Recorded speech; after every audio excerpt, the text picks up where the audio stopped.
Ibu mertuaku mengangkat gelas dan berteriak keras. Kapan giliranmu punya rumah sendiri?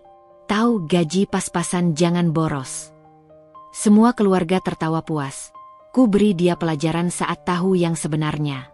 Sebelum cerita dimulai, silahkan tulis di kolom komentar dari daerah mana saja teman-teman yang menonton cerita ini. Jangan lupa like dan subscribe agar channel ini bisa semakin berkembang dan mempersembahkan cerita yang lebih menarik lagi.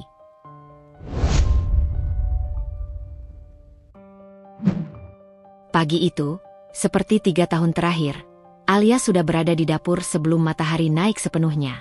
Asap tipis dari wajan yang baru dipanaskan perlahan naik ke udara, menyebarkan aroma bawang yang ditumis halus.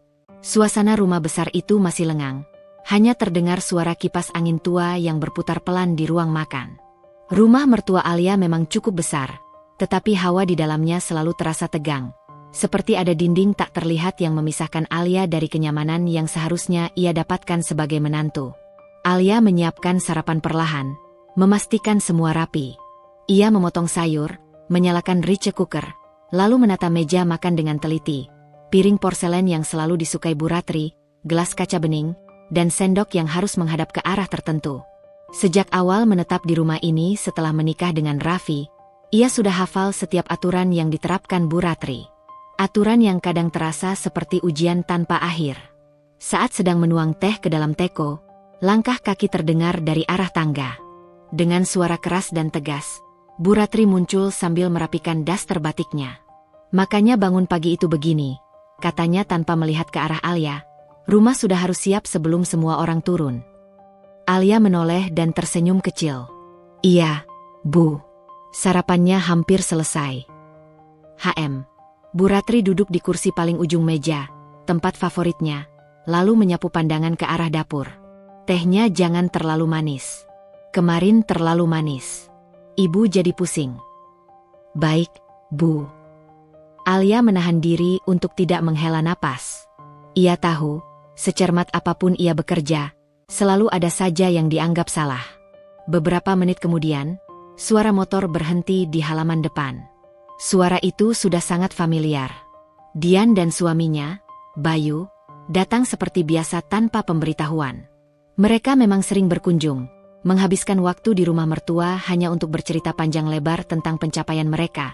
Kelihatan seperti keluarga bahagia, namun bagi Alia, kedatangan mereka selalu terasa seperti datangnya badai kecil. Pintu depan dibuka tanpa mengetuk. Assalamualaikum. Suara Dian memecah keheningan pagi, ceria sekaligus menyebalkan. Waalaikumsalam, jawab Alia pelan, sementara Bu Ratri bangkit lebih antusias. Dian, Bayu, tumben pagi-pagi datang, seru Bu Ratri sambil berdiri dan membuka tangan lebar-lebar seperti menyambut tamu kehormatan. Dian langsung memeluk ibunya dengan manja. Lagi pengen sarapan di sini, Bu. Di rumah tadi bosen. Lagian mau cerita soal renovasi ruang tamu. Keren banget. Nanti lihat ya. Bayu tertawa kecil. Tatapannya melirik sekilas ke meja makan seolah mengecek menu sarapan. Wah, tumben lengkap. Ada apa nih? Alia hanya tersenyum datar. Silakan duduk, Kak. Oh, kamu yang masak? Tanya Bayu seperti biasa, dengan nada yang sulit dibedakan antara kagum dan meremehkan. Alia mengangguk. Iya. Bayu duduk sambil menyandarkan punggung. Untung ada Alia ya, Bu. Kalau enggak, rumah ini sepi. Komentar itu terdengar seperti pujian. Tapi Alia tahu, Bayu tidak pernah benar-benar memuji. Selalu ada sarkas licin di balik kata-katanya. Sementara mereka berbicara, Alia kembali ke dapur untuk mengambil lauk tambahan. Ia melirik jam di dinding, pukul 7.15. Sebentar lagi ia harus bersiap berangkat bekerja. Jadwalnya selalu ketat. Memulai pagi dengan pekerjaan rumah, lalu berangkat ke kantor sebagai admin ekspedisi yang cukup jauh dari rumah mertua. Raffi turun dari tangga dengan rambut sedikit acak. Pagi, ucapnya sambil mengusap mata. Alia tersenyum kecil. Pagi. Raffi mendekat dan menepuk lembut bahu Alia. Sentuhan kecil itu selalu membuat Alia merasa sedikit lebih kuat. Di balik sikap tunduknya pada keluarganya, Alia tahu Raffi menyayanginya. Tapi sayangnya, Cinta itu sering tidak cukup kuat untuk menjadi pertahanan saat ibunya mulai berkata pedas. "Aku bantu apa?" tanya Raffi. Alia menggeleng sambil tersenyum tipis. "Sudah kok, kamu sarapan saja." Dari meja makan, suara Bu Ratri terdengar lantang. "Raffi, kamu itu kalau bangun jangan kesiangan terus. Lihat tuh Bayu, setiap hari bangun subuh, kerja keras buat keluarganya." Raffi refleks menegakkan tubuh dan menatap ibunya. "Iya, Bu. Tadi tidurnya memang agak larut." "Larut kenapa? Main HP? Kerja? Atau nemenin istrimu nonton drama?" tanya Bu Ratri tajam. Alia diam, memalingkan wajah. Ia tidak ingin Raffi dimarahi karena dirinya. "Bukan, Bu. Ada revisi laporan," jawab Raffi pelan. Dian menyenggol bahu Bayu sambil tertawa kecil. "Makanya jangan manjain istri mulu, Mas. Nanti nggak bisa bangun pagi." Alia menunduk. Kata-kata itu menyakitkan, meski diucapkan sambil tertawa. Selesai menyiapkan semuanya, Alia ikut duduk. Tapi seperti biasa, ia makan paling sedikit, memastikan yang lain mendapat porsi lebih dulu. Tidak ada yang memintanya. Tapi pola itu sudah menjadi kebiasaan sejak hari pertama ia tinggal di rumah itu. Selama makan, Dian terus bercerita tentang rumah barunya yang sedang direnovasi, sambil memperlihatkan foto-foto di ponselnya. "Lihat nih, Bu. Cat barunya bagus kan? Langsung kelihatan mahal. Beda banget sama cat lama yang apek itu." Bu Ratri memuji tanpa henti. "Bagus. Rumah kalian itu auranya naik. Pantas saja banyak rezeki." Lalu, tiba-tiba matanya menyorot ke arah Alia. "Kalau kalian mau punya rezeki juga, coba deh hidup yang lebih tertib. Jangan boros. Jangan terlalu senang jajan online." Alia tertegun. Ia jarang belanja, bahkan kadang menahan keinginannya membeli barang kecil sekalipun. Tapi ia memilih diam. Sudah terlalu sering ia jadi kambing hitam. Raffi hendak membuka mulut, tapi menghentikannya saat melihat tatapan ibunya yang tajam. Di tengah semua percakapan itu, Alia teringat percakapan semalam dengan Farah, sahabatnya. Mereka membicarakan progres pembelian rumah yang hampir selesai. Rumah yang mereka impikan, rumah yang akan menjadi bukti bahwa hidup tidak selamanya seperti hari ini. Rumah yang lebih luas, lebih mewah, dan lebih nyaman dari rumah Dian, tanpa Alia pernah berniat membandingkannya. Ia menggenggam jemari sendiri di bawah meja, berusaha menahan senyum kecil. Hatinya berbisik, "Sabar, sebentar lagi semuanya berubah." Namun, ia juga tahu, sebelum mimpi itu terwujud, ia masih harus melewati hari-hari seperti ini. Hari-hari yang rasanya panjang, penuh perasaan terasing di rumah yang seharusnya memberinya tempat untuk berlindung. Alia menyelesaikan sarapannya, lalu berpamitan untuk berangkat kerja. Raffi ikut mengantar sampai halaman. "Maaf soal tadi," ucap Raffi pelan. Alia hanya menatap mata suaminya. "Aku sudah terbiasa, Mas." "Tapi kamu nggak seharusnya terbiasa." "Aku..." Raffi terdiam, merasa bersalah. Alia tersenyum lembut. "Tidak apa. Aku cuma ingin kita tetap fokus sama tujuan. Rumah itu tinggal sedikit lagi." Raffi mengangguk, lalu menggenggam tangan Alia. "Kita pasti bisa." Alia mengangguk, lalu melangkah pergi. Di balik langkah ringan itu, ia menyimpan luka yang dalam, namun juga secercah harapan yang mulai tumbuh. Ia tidak tahu bahwa kehidupan yang selama ini ia telan bulat-bulat dengan kesabaran, suatu hari akan berubah menjadi sesuatu yang tak pernah ia bayangkan sebelumnya. Malam itu, setelah hari panjang di kantor, Alia pulang dengan tubuh letih. Jalanan macet, suara klakson bercampur dengan hujan rintik-rintik membuat jalan menuju rumah semakin terasa berat. Saat memasuki halaman rumah mertua, lampu teras sudah menyala terang. Suara tawa terdengar dari ruang tamu, suara Dian dan Bayu yang sudah datang lebih dulu. Alia menarik napas dalam sebelum membuka pintu. Ia tahu, setiap kali suara tawa itu terdengar, biasanya ada sesuatu yang sedang dipamerkan atau dibicarakan oleh adik iparnya itu. Saat pintu terbuka, benar saja, Dian sedang berdiri sambil menunjukkan layar ponsel kepada Bu Ratri, sementara Bayu duduk dengan pose santai, merasa bangga. "Alia pulang," seru Dian sambil mengangkat tangan kecil. "Lihat nih, hasil cat baru di ruang makan rumahku. Alia tersenyum tipis. Bagus, Kak. Bagus banget, kan? Dian memutar layar ponselnya, menyorot ke arahnya. Aku sama Bayu nyari warna yang mahal. Loh, nggak mau warna yang standar. Pokoknya biar kelihatan kayak rumah-rumah artis. Bayu tertawa. Iya, ini warna premium. Sekali oles langsung kelihatan elegannya. Bu Ratri mengangguk penuh kebanggaan. Memang harus begitu, Di. Rumah itu investasi. Biar orang tahu kalau kamu rajin ngurus keluarga. Alia melepas tasnya dan duduk perlahan di sofa ujung. Tubuhnya pegal, tetapi ia berusaha tetap terlihat tenang. Namun Bu Ratri menoleh padanya dan berkata dengan suara yang cukup keras. Alia, kamu dengar? Lihat tuh adikmu. Baru setahun nikah, udah bisa beli rumah, direnovasi pula. Alia tersenyum kecil. Iya, Bu. Harusnya kamu termotivasi. Jangan cuma kerja tapi nggak kelihatan hasilnya. Tambah Bu Ratri sambil mengangkat alis. Kata-kata itu menancap, perih dan dingin. Alia ingin berkata bahwa ia dan Raffi sebenarnya sudah hampir memiliki rumah. Tetapi Raffi pernah memintanya merahasiakan sampai semua proses selesai. Nanti saja, kata Raffi waktu itu, biar tidak jadi bahan omongan dulu. Aku ingin semuanya pasti baru kita kasih tahu. Jadi, seperti biasa, Alia kembali diam. Diam adalah perisai tipis yang ia punya di rumah ini. Raffi turun dari tangga, menyadari suasana dan langsung menghampiri istrinya. Sudah makan? Tanyanya pelan. Alia menggeleng. Belum. Masak buat Alia, Ra. Sahut Bu Ratri. Kasihan tuh. Pasti capek kerjanya. Alia sedikit terkejut. Jarang Bu Ratri terdengar hangat begitu. Tetapi sebelum ia sempat merasa lega, ucapan berikutnya datang seperti pisau.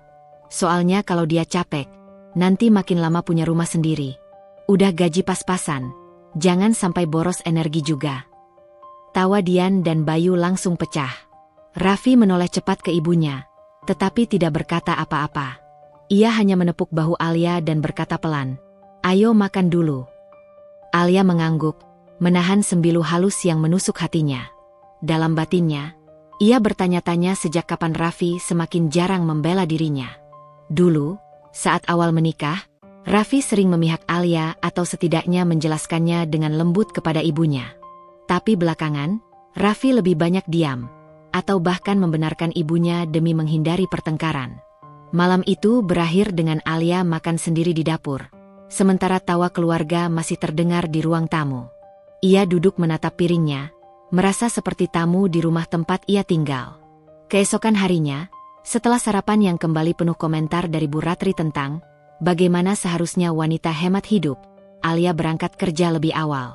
Ia berniat bertemu Farah setelah jam kantor untuk membicarakan progres rumah yang sedang diurus. Bahkan memikirkan rumah baru saja sudah membuat suasana hatinya sedikit terangkat. Di kantor, pekerjaannya mengalir seperti biasa. Mengecek data pengiriman, menyiapkan invoice, mengecek stok barang. Namun pikirannya tidak bisa tenang karena ucapan Bu Ratri semalam masih berputar di kepalanya. Ia merasa seperti dihargai hanya ketika berguna, dan diremehkan ketika tidak sesuai keinginan mertua. Saat makan siang, ia mengecek ponselnya. Ada pesan dari Farah. Farah, jadi ketemu sore ini? Ada kabar baru soal rumahnya? Alia membalas cepat. Alia, iya, FA. Aku bisa pulang jam 5. Kita ketemu di kafe biasa ya. Farah, oke. Kamu jangan stres duluan ya. Banyak yang mau kamu dengar. Alia menatap layar ponsel cukup lama. Banyak yang mau didengar. Entah apa itu kabar baik atau ada prosedur baru yang harus dipenuhi. Ia hanya berharap semuanya lancar. Sore hari, setelah matahari condong ke barat, Alia duduk di kafe kecil bernuansa hangat. Lampu-lampu kuning memberikan kesan nyaman, membuatnya sejenak lupa tentang suasana rumah yang menegangkan. Tak lama kemudian, Farah datang sambil tersenyum lebar.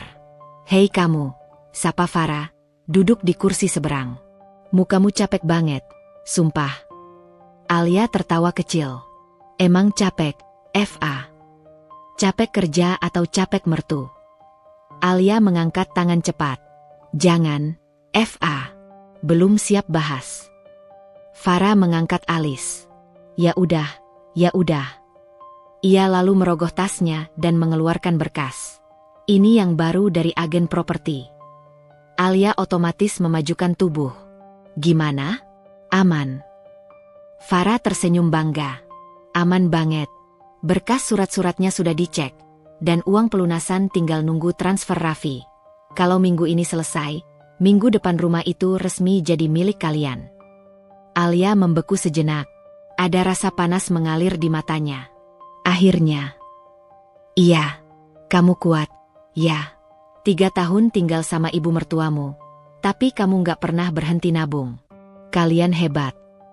Alia menunduk. Tangannya menggenggam ujung lengan bajunya. Itu semua karena Raffi juga. Dia yang bikin aku yakin kalau kita bisa punya rumah sendiri. Farah terdiam sejenak, lalu bersandar. Tapi aku lihat kamu makin sering mikir berat soal Raffi. Ada apa?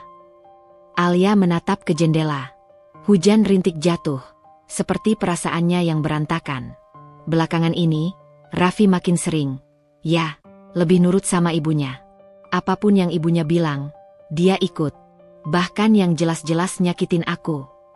Farah menghela napas panjang.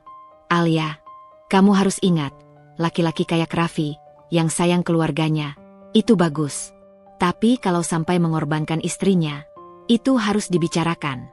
Hubungan kalian harus seimbang. Alia terdiam lama. Ia tahu itu benar. Tapi Fa, lanjutnya, aku nggak mau merusak proses ini. Kita tinggal sedikit lagi punya rumah. Aku nggak mau emosi merusak segala hal. Farah tersenyum lembut. Kamu memang Alia yang kukenal. Selalu sabar, tapi tetap kuat. Tapi ingat, kamu juga manusia. Kalau kamu nggak ngomong apa yang kamu rasain, nanti bisa meledak sendiri. Alia menatap sahabatnya. Nanti setelah rumah ini jadi, aku mau bicara sama Raffi. Aku mau semuanya berubah, Fa. Farah menggenggam tangan Alia dari seberang meja. Aku dukung kamu. Selalu. Alia mengangguk, merasakan sedikit kehangatan mengisi dadanya. Bertemu Farah selalu membuatnya merasa ada yang memahami dirinya. Mereka membicarakan renovasi kecil yang akan dilakukan nanti. Warna cat dinding, desain ruang keluarga, bahkan letak rak buku yang sudah Alia bayangkan sejak lama. Ada tawa kecil di antara pembicaraan itu, tawa yang Alia jarang rasakan di rumah mertuanya. Namun saat pulang, suasana yang menunggunya berbeda total. Ketika Alia masuk rumah, lampu ruang tamu menyala terang. Raffi duduk di sofa, wajahnya tegang. Bu Ratri duduk di kursi samping dengan ekspresi seperti sedang menilai sesuatu. Kamu dari mana? Tanya Bu Ratri tanpa basa-basi. Alia menelan ludah. Dari ketemu teman, Bu. Teman. Bu Ratri menatap tajam. Teman atau kamu sibuk ngurus sesuatu yang kami nggak tahu? Alia terdiam. Jantungnya berdegup lebih cepat. Raffi menatap istrinya, seperti ingin tahu jawabannya juga. Alia berkata pelan, teman biasa, Bu. Kami cuma ngobrol. Bu Ratri mendecak. Alia, kamu itu tinggal di rumah orang. Harusnya lapor kalau keluar. Jangan seenaknya. Kata-kata itu seperti menampar. Alia merasa kembali menjadi gadis kecil yang harus meminta izin untuk hal paling sederhana. Padahal ia sudah dewasa, menikah, bekerja, dan ikut membantu biaya rumah tangga. Raffi tetap diam. Diam lagi. Alia merasa retakan kecil di hatinya melebar. Alia masih memandangi layar ponselnya cukup lama setelah Farah pergi. Notifikasi pesan kerja masuk berurutan. Tetapi pikirannya tetap tertahan pada satu hal. Ucapan Farah bahwa ia harus menjaga dirinya dari kebiasaan Raffi. Kebiasaan yang dimaksud tentu bukan hal besar. Tetapi kecil namun perlahan mengikis hati, seperti air yang menetes pada batu hingga akhirnya melubangi. Saat itu, di dalam kafe yang perlahan mulai lengang, Alia mengusap wajahnya sendiri. Bukan karena menangis, tetapi karena lelah. Lelah menyembunyikan banyak hal, lelah menjadi orang yang harus mengerti, lelah menjadi yang paling menenangkan situasi, dan lelah menjadi satu-satunya yang dilihat sebagai tidak cukup baik. Ia menatap jendela kaca besar kafe, melihat bayangannya sendiri. Seorang perempuan yang sebenarnya kuat, tetapi dipaksa tampak lemah oleh keadaan. Sore hari, Alia pulang naik ojek. Begitu memasuki halaman rumah, ia melihat mobil Dian sudah terparkir. Lampu teras menyala terang, seakan memaksa siapapun untuk melihat betapa ramai rumah itu. Begitu melangkah masuk, suara tawa Bu Ratri dan Dian langsung menusuk telinganya. Hahaha, dia itu, Mas Raffi masih mending. Gajinya bisa dibilang lumayan. Lah kalau Alia? Kerja apa sih? Kerja kantoran kecil begitu paling juga. Ya buat belanja bulanan saja pas. Suara Dian terdengar jelas, tanpa upaya menurunkan volume. Alia berhenti sejenak di lorong, menutup mata. Ia menarik napas panjang, menahannya beberapa detik, lalu menghembuskannya perlahan. Ini bukan hal baru. Ia sudah berkali-kali mendengar komentar seperti ini. Tetapi entah mengapa hari itu terasa lebih berat. Mungkin karena Farah benar. Mungkin karena ia sudah memikul terlalu banyak sendirian. Alia melangkah masuk ruang tamu, memasang senyum tipis. Oh, Alia sudah pulang. Komentar Bu Ratri dengan nada datar yang terdengar lebih seperti sindiran daripada sapaan. Iya, Bu, balas Alia tenang. Dian melirik sekilas, memutar bola mata dengan senyum mengejek namun pura-pura manis. Baru pulang? Kesiangan banget. Aku kalau jadi kamu, mending gak usah keluar sore-sore begini. Hari ini kan rame banget di rumah. Maaf, aku ada urusan kantor, jawab Alia lembut, walau suaranya sedikit serak. Alasan? Gumam Dian pelan namun cukup keras untuk didengar. Alia hanya diam. Beberapa menit kemudian, Raffi turun dari lantai 2. Pandangannya langsung tertuju pada Alia. Bukan dengan ekspresi hangat seperti biasanya, tetapi agak dingin, seolah ia sendiri sedang banyak pikiran. Kamu dari mana? Tanya Raffi sambil menggaruk belakang leher. Kantor, jawab Alia pelan. Kantor. Raffi menaikkan alis. Bukannya tadi bilang mau ketemu teman. Nada curiganya membuat Dian dan Bu Ratri menoleh bersamaan. Ada tatapan rumit di mata mereka, seolah menunggu drama. Alia membeku sejenak. Teman kantor. Sekalian bahas kerjaan. Oh, Raffi mengangguk, tapi matanya tidak sepenuhnya percaya. Alia menelan salivanya sendiri. Ia tahu Raffi sedang tertekan karena urusan kerja dan rumah, tetapi tetap saja, rasanya menusuk ketika suaminya sendiri mulai meragukannya. Ia menatap wajah Raffi, berharap ada pengertian, namun yang ada malah tatapan yang terasa menjauh.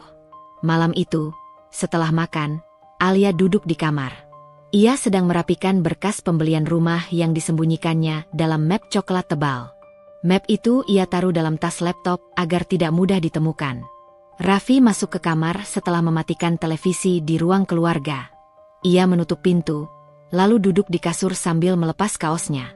Kamu ketemu siapa sih sebenarnya? Tanya Raffi tanpa menatapnya. Alia berhenti merapikan berkas. Tadi aku ketemu Farah. Kamu tahu Farah, teman kantor. Kita bahas soal data yang mesti aku revisi. Sekalian aku tanya hal-hal teknis. Raffi hanya, Kamu kenapa? Tanya Alia dengan hati-hati. Raffi menghela napas panjang. Nggak kenapa-napa. Alia menatap suaminya. Kamu marah? Enggak, katanya sambil berbaring, punggungnya menghadap Alia. Cuma, jangan bikin aku repot sama ibu dan Dian. Mereka tadi nanya-nanya. Kalau mereka nanya, jawab saja apa adanya. Itu dia masalahnya. Kamu pulang sore banget. Terus dandan rapi juga tadi. Ibu curiga. Alia menatap punggung suaminya cukup lama. Jadi kamu lebih peduli omongan mereka daripada klarifikasi aku? Raffi tidak menjawab. Keheningan itu menggantung seperti kabut tebal yang menyesakan. Alia kembali bicara, kini lebih pelan. Raffi, kita lagi sama-sama berusaha. Kamu lupa? Kita lagi berjuang demi rumah kita. Kita harus sabar sebentar lagi. Kenapa kamu malah? Alia, Raffi tiba-tiba memotong. Tolong jangan bahas rumah itu dulu di sini.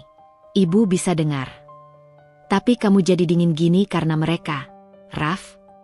Raffi terdiam, tetapi masih membelakangi Alia. Ia seperti mempertahankan jarak tipis yang terasa melebar tiap hari. Alia mengalihkan pandangan ke map coklat di pangkuannya. Map yang berisi hasil kerja keras mereka berdua. Map yang seharusnya membuat mereka semakin solid. Tapi nyatanya kini justru memisahkan. Ia berdiri, menaruh map ke dalam tas laptop, lalu menyimpan tas itu dalam lemari. Ketika menutup pintu lemari, ia melihat bayangannya sendiri. Lelah, sedih, dan sendirian meski berada dalam satu kamar dengan suami. Hari-hari berikutnya berjalan lebih berat. Bu Ratri semakin sering membuat komentar pedas. Dian tak henti-hentinya pamer renovasi kecil-kecilan rumah baru yang belum seberapa itu. Bayu, suami Dian, ikut memuji istrinya seolah mereka pasangan paling sukses. Sementara Alia terus menahan diri, terus menelan ucapan demi ucapan. Bahkan ketika Raffi terkesan, menyesuaikan diri dengan sikap keluarganya. Raffi masih baik, masih sayang, tetapi ia semakin sering mencari aman dengan tidak membela istrinya. Kadang ia bahkan ikut tertawa kecil ketika Dian menyinggung orang yang belum punya rumah. Alia hanya diam, tetapi hatinya tergores sedikit demi sedikit. Pada suatu sore, setelah pulang dari kantor, Alia menerima telepon dari agen properti. Bu Alia, proses pelunasan rumah Bapak Ibu sudah aman. Tinggal tanda tangan terakhir minggu depan. Rumahnya bisa ditempati begitu dana masuk. Tinggal finishing kecil saja. Alia menutup mulutnya, menahan haru. Baik, Pak, terima kasih. Ucapnya sambil berusaha menjaga nada suaranya agar tidak pecah. Begitu telepon ditutup, ia menatap langit senja dengan mata bergetar. Rumah itu benar-benar nyata. Dan ia tidak sabar membaginya dengan Raffi. Ia berjalan pulang dengan senyum yang jarang muncul belakangan ini. Namun begitu masuk rumah, ia menemukan Dian sedang duduk sambil memamerkan brosur rumah barunya kepada semua orang. Ini loh, ya ampun, tipe 45 tapi rapi banget. Tetangga kiri kanan juga bagus. Nanti kalau sudah jadi semua, aku mau bikin taman kecil di depan. Bu Ratri berseru bangga. Bagus, Di. Kamu tuh contoh. Bisalah mandiri beli rumah. Nggak kayak yang lain. Tatapan Bu Ratri melirik tepat ke arah Alia. Semua orang tertawa. Alia terdiam. Senyumnya lenyap begitu saja, seperti asap yang ditiup angin. Fakta bahwa ia baru saja menerima kabar bahagia kini terasa tidak ada harganya. Fakta bahwa rumah yang sedang ia beli jauh lebih besar dari rumah Dian pun tak berarti apa-apa. Semua membuat dada Alia terasa sesak. Lantas, ia sadar sesuatu. Ia tidak boleh lemah di hadapan mereka. Tidak sekarang. Tidak saat ia sudah sejauh ini. Malam harinya, Alia dan Raffi bertengkar kecil. Bukan tentang keluarga, bukan tentang rumah, tetapi tentang hal sepele yang sebenarnya berasal dari akumulasi semua hal yang tidak pernah mereka bicarakan. Alia, kamu jangan terlalu sensitif, kata Raffi. Aku bukan sensitif. Kamu yang gak peka, balas Alia. Kamu juga jangan terus nyindir ibu dan Dian. Karena mereka keterlaluan, Raff. Dan kamu tahu itu. Raffi mengusap wajahnya frustasi. Aku cuma minta kamu jangan bikin suasana rumah makin panas. Alia menatap suaminya lama. Aku yang dianggap bikin panas? Padahal aku cuma diam selama ini, Raff. Raffi terdiam. Alia menunduk. Sejak kapan kamu lebih takut mengecewakan keluargamu daripada menyakiti aku? Pertanyaan itu membuat Raffi tidak mampu berkata apapun. Dan disitulah jarak di antara mereka terasa semakin nyata. Di balik semua itu, Alia tetap melanjutkan proses pembelian rumah. Ia memilih diam, bukan pasrah, tetapi mempersiapkan sesuatu yang akan membuat semua orang terkejut. Termasuk suaminya sendiri. Dan tanpa mereka sadari, retakan kecil itu sedang menyiapkan jalan menuju ledakan besar yang akan terjadi pada hari syukuran. Pagi itu rumah terasa lebih ramai dari biasanya. Suara kursi digeser, plastik berkresek, dan obrolan riuh terdengar sejak matahari belum tinggi. Alia baru saja turun dari lantai 2 setelah menyelesaikan sedikit pekerjaan kantor ketika melihat ruang tamu sudah dipenuhi tas belanja besar berisi dekorasi dan perlengkapan acara. Dian berdiri di tengah ruangan sambil memegang daftar panjang berisi kebutuhan syukuran rumah barunya. Ia tampak sibuk. atau paling tidak berusaha terlihat sibuk. Bayu berdiri di sampingnya, memegang gulungan banner bertuliskan, "Syukuran rumah baru, keluarga Bayu Dian." Alia hanya memperhatikan dari kejauhan. Belum sempat ia membuka mulut untuk memberi salam, Dian langsung berseru. "Loh, Alia akhirnya bangun juga. Aku pikir kamu gak turun-turun." Nada itu lembut di permukaan, namun mengandung sindiran halus yang sudah terlalu familiar bagi Alia. Ia tersenyum kecil. "Aku tadi ada revisi laporan sedikit," jawab Alia. Dian mengangguk sambil mengayunkan tangan seolah mengerti, tetapi jelas tidak benar-benar peduli. "Oh iya, tapi nanti kamu bantu ya. Banyak yang harus dibereskan." Alia mengangguk tanpa protes. Bu Ratri muncul dari arah dapur sambil membawa baskom besar berisi ayam yang sudah dimarinasi. Wajahnya semeringah, berbeda sekali dengan ekspresi dingin yang ia tampilkan setiap melihat Alia. "Nah, ini dia yang ditunggu-tunggu," ucap Bu Ratri sambil menatap Dian. "Acara nanti harus bagus, ya? Kamu kan sudah rumah tangga mapan. Biar semua keluarga lihat kalau kamu gak main-main." Dian mencibir bangga. "Iya, Bu. Aku kan sudah belajar banyak. Lagian, kalau rajin dan hemat, semua pasti bisa, kan?" Ucapnya sambil melirik Alia singkat, hampir tidak terlihat, namun cukup jelas untuk menunjukkan arah sasarannya.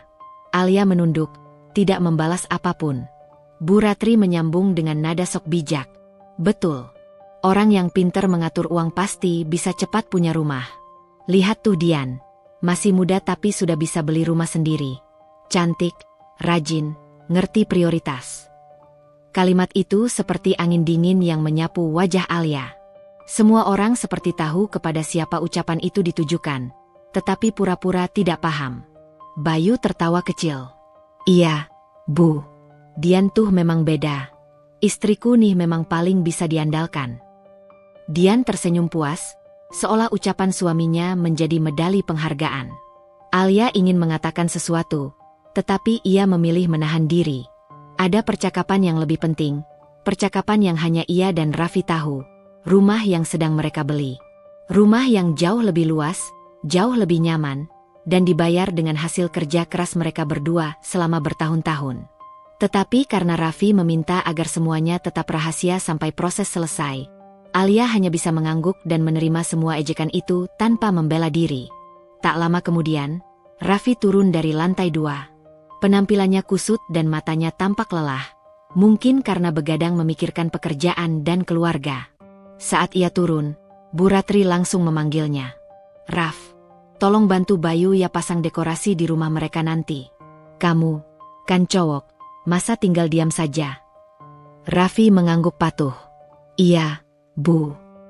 Tidak ada kata, "Sebentar," atau "Ayo bareng Alia," atau "Aku selesain dulu yang lain." Raffi menuruti saja tanpa banyak bicara. Alia melihat itu sambil menyimpan rasa yang semakin sesak di dadanya. Ia rindu masa ketika Raffi bisa menyeimbangkan posisinya, bukan hanya membiarkan dirinya terdorong menuju pinggiran meja. Dian melirik Alia lagi. "Alia, kamu tolong bantu di dapur ya? Biar ibu fokus di masakan utama. Kamu kan biasa bagian cuci-cuci." Alia tersenyum samar. "Boleh." Bu Ratri menambahkan, "Iya, kamu bantu yang ringan-ringan saja. Yang penting jangan sampai ganggu. Kita biar yang lain urus dekorasi dan persiapan di rumah Dian." Ucapan, "jangan sampai ganggu," itu menusuk lebih dalam daripada yang terlihat. Alia bukan anak kecil, bukan tamu, bukan pembantu. Ia menantu di rumah itu, istri dari anak laki-laki yang sudah ikut menabung untuk membeli rumah mahal yang Bu Ratri bahkan tak pernah bayangkan. Tetapi bagi mertua dan iparnya, ia tetap hanya Alia, perempuan yang dianggap belum berhasil apa-apa. Alia menuju dapur. Ia mengambil celemek, mengenakannya, lalu mulai mencuci sayuran dan menata bahan-bahan yang harus dipotong. Tangannya bekerja cepat, seperti sudah hafal ritme yang tidak pernah berubah. Dari dapur, ia bisa mendengar suara tawa di ruang tamu. Tawa yang muncul ketika Bu Ratri dan Dian membicarakan rencana dekorasi rumah baru. Semakin lama, suara itu berubah menjadi obrolan pamer yang makin menyakitkan. "Aku tuh sebenarnya mau beli tipe 60, kata Dian. Tapi aku pikir, buat permulaan, tipe 45 sudah cukup. Nanti kalau Bayu naik jabatan, barulah beli rumah yang lebih besar, sahut Bu Ratri. Aku tuh tipe orang yang realistis, Bu. Yang penting rumah dulu. Orang yang masih menumpang itu karena mereka terlalu santai hidupnya. Hening sesaat. Lalu tawa keras meledak dari 3 orang di ruang tamu. Alia tidak bergerak. Tangannya yang memegang sayur sempat terhenti, tetapi ia memaksakan diri melanjutkan. Ia tidak ingin terlihat lemah. Tidak di hadapan mereka. Tidak saat ia tahu bahwa sedikit lagi, semuanya akan berbalik. Langkah kaki Raffi terdengar mendekat. Ia masuk ke dapur dan berdiri di samping Alia. "Kamu nggak apa-apa?" tanya Raffi pelan. Alia tidak menatapnya. "Aku baik." Raffi hendak mengusap punggung Alia, tetapi ia menarik tangannya kembali begitu mendengar suara Bu Ratri memanggilnya dari luar. "Raf, cepetan bantu Bayu. Jangan ngobrol terus sama Alia." Raffi gelisah, menatap istrinya dengan wajah bimbang. "Aku pergi dulu ya." Alia hanya mengangguk. Saat Raffi berjalan keluar, ia terlihat tidak nyaman, tetapi tetap saja mengikuti perintah ibunya tanpa berkata apapun. Alia memandang suaminya pergi sambil menelan rasa getir yang kembali tumbuh. Menjelang siang, semua berkumpul untuk berangkat bersama-sama ke rumah Dian untuk menata tempat acara. Mobil Dian penuh oleh dekorasi, perlengkapan, makanan, dan ratusan hal kecil lainnya. Alia membantu membawa 3 kotak berisi gelas dan piring. Tidak ada yang membantunya. Tidak ada yang berkata terima kasih. Dian menggandeng lengannya sendiri sambil memamerkan selfie rumah baru tadi pagi kepada sepupu-sepupu dalam grup keluarga. "Nanti kalau jadi, aku mau bikin video room tour deh. Biar orang-orang tahu perjuanganku." Alia ingin tertawa kecil, tetapi tidak jadi. Ia membungkuk memasukkan kotak ke bagasi. Sementara itu, Bu Ratri berdiri dengan tangan di pinggang. Senyumnya lebar seperti ratu yang tengah mempersiapkan pesta kerajaan. "Ayo semuanya cepat. Jangan lambat. Kita harus datang lebih awal biar orang-orang lihat kalau keluarga kita kompak." "Kompak," kata yang ironis, mengingat mereka hanya kompak ketika mengabaikan Alia. Ketika semua mobil siap berangkat, Bu Ratri mendekati Alia. "Kamu duduk di mobil belakang ya. Biar Bayu dan Dian di depan. Mereka kan tuan rumah." Alia mengangguk. "Baik, Bu." Bu Ratri menatapnya lama sebelum berkata, "Alia, kamu denger ya? Lihat tuh adik iparmu. Dia bisa beli rumah karena dia rajin dan tahu cara kelola uang. Kamu itu kalau rajin kerja dan hemat, pasti bisa kayak Dian. Jangan cuma mengandalkan gaji suami."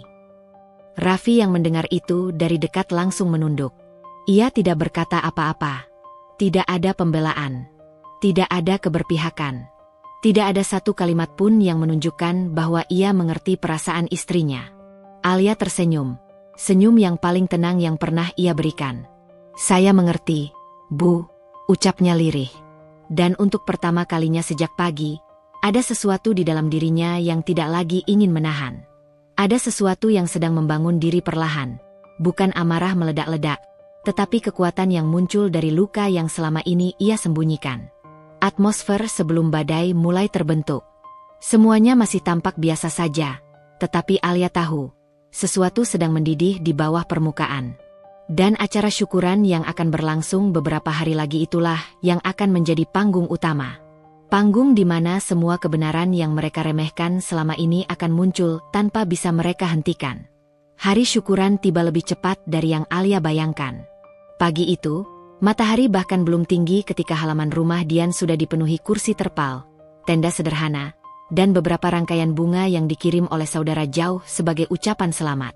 Udara masih dingin, tetapi suasana sudah ramai. Tetangga kanan kiri keluar rumah, pura-pura lewat agar bisa melihat rumah baru itu lebih dekat. Alia datang lebih awal bersama Bu Ratri dan Raffi. Ia membantu membawa kotak berisi piring, gelas, dan tisu. Begitu melangkah melewati pagar, pandangannya langsung tertuju pada rumah kecil yang selama berminggu-minggu ini menjadi topik pujian keluarga besar. Rumah tipe 45 dengan cat putih gading, pagar hitam, dan pot bunga plastik yang ditata rapi seolah itu bukti kesuksesan besar. Rumah itu tidak seberapa luas, tetapi memang tersusun rapi. Dian sudah menghabiskan beberapa hari terakhir untuk menata interior agar tampak semewah mungkin. Di depan pintu, dipasang stiker "Welcome Home" yang jelas dibeli online. Namun sengaja dipasang miring sedikit untuk memberi kesan estetik ala rumah-rumah yang sering muncul di media sosial. Alia memperhatikan semuanya tanpa iri sedikit pun. Yang ia rasakan justru lega. Karena tidak lama lagi, rumah yang ia dan Raffi beli, rumah yang lebih besar, lebih layak, dan lebih nyaman dari ini, akan segera diserah terimakan. Tetapi rahasia itu tetap tersimpan di dadanya. Tidak sedikit pun ia bagi kepada siapapun. Begitu mereka masuk halaman, Dian langsung menghampiri dengan tawa lebar yang dibuat-buat. Mbak Alia, kamu cepat sekali datang. Bantuin aku ya nanti. Tamu banyak, takut berantakan. Alia tersenyum lembut. Tentu. Bu Ratri berdiri di samping Dian sambil ikut tertawa. Iya, Dian. Alia itu biasa kerja cepat. Meski, ya hasilnya kadang masih kurang rapi. Komentarnya meluncur natural, seperti refleks. Alia mengangguk saja, sudah terlalu terbiasa. Raffi menoleh cepat, seakan ingin bicara, tetapi hanya menghembuskan napas pelan dan mengalihkan pandangan. Sikapnya yang semakin kehilangan keberanian membuat Alia merasa ia benar-benar sendirian hari itu. Semakin siang, tamu berdatangan. Banyak sekali. Tetangga sekitar, saudara jauh, teman kantor Bayu, bahkan kenalan-kenalan Dian yang hanya numpang tampil. Mereka semua bersalaman, berfoto, dan memuji. Rumahnya rapi sekali, Dian. Wah, kecil tapi cantik.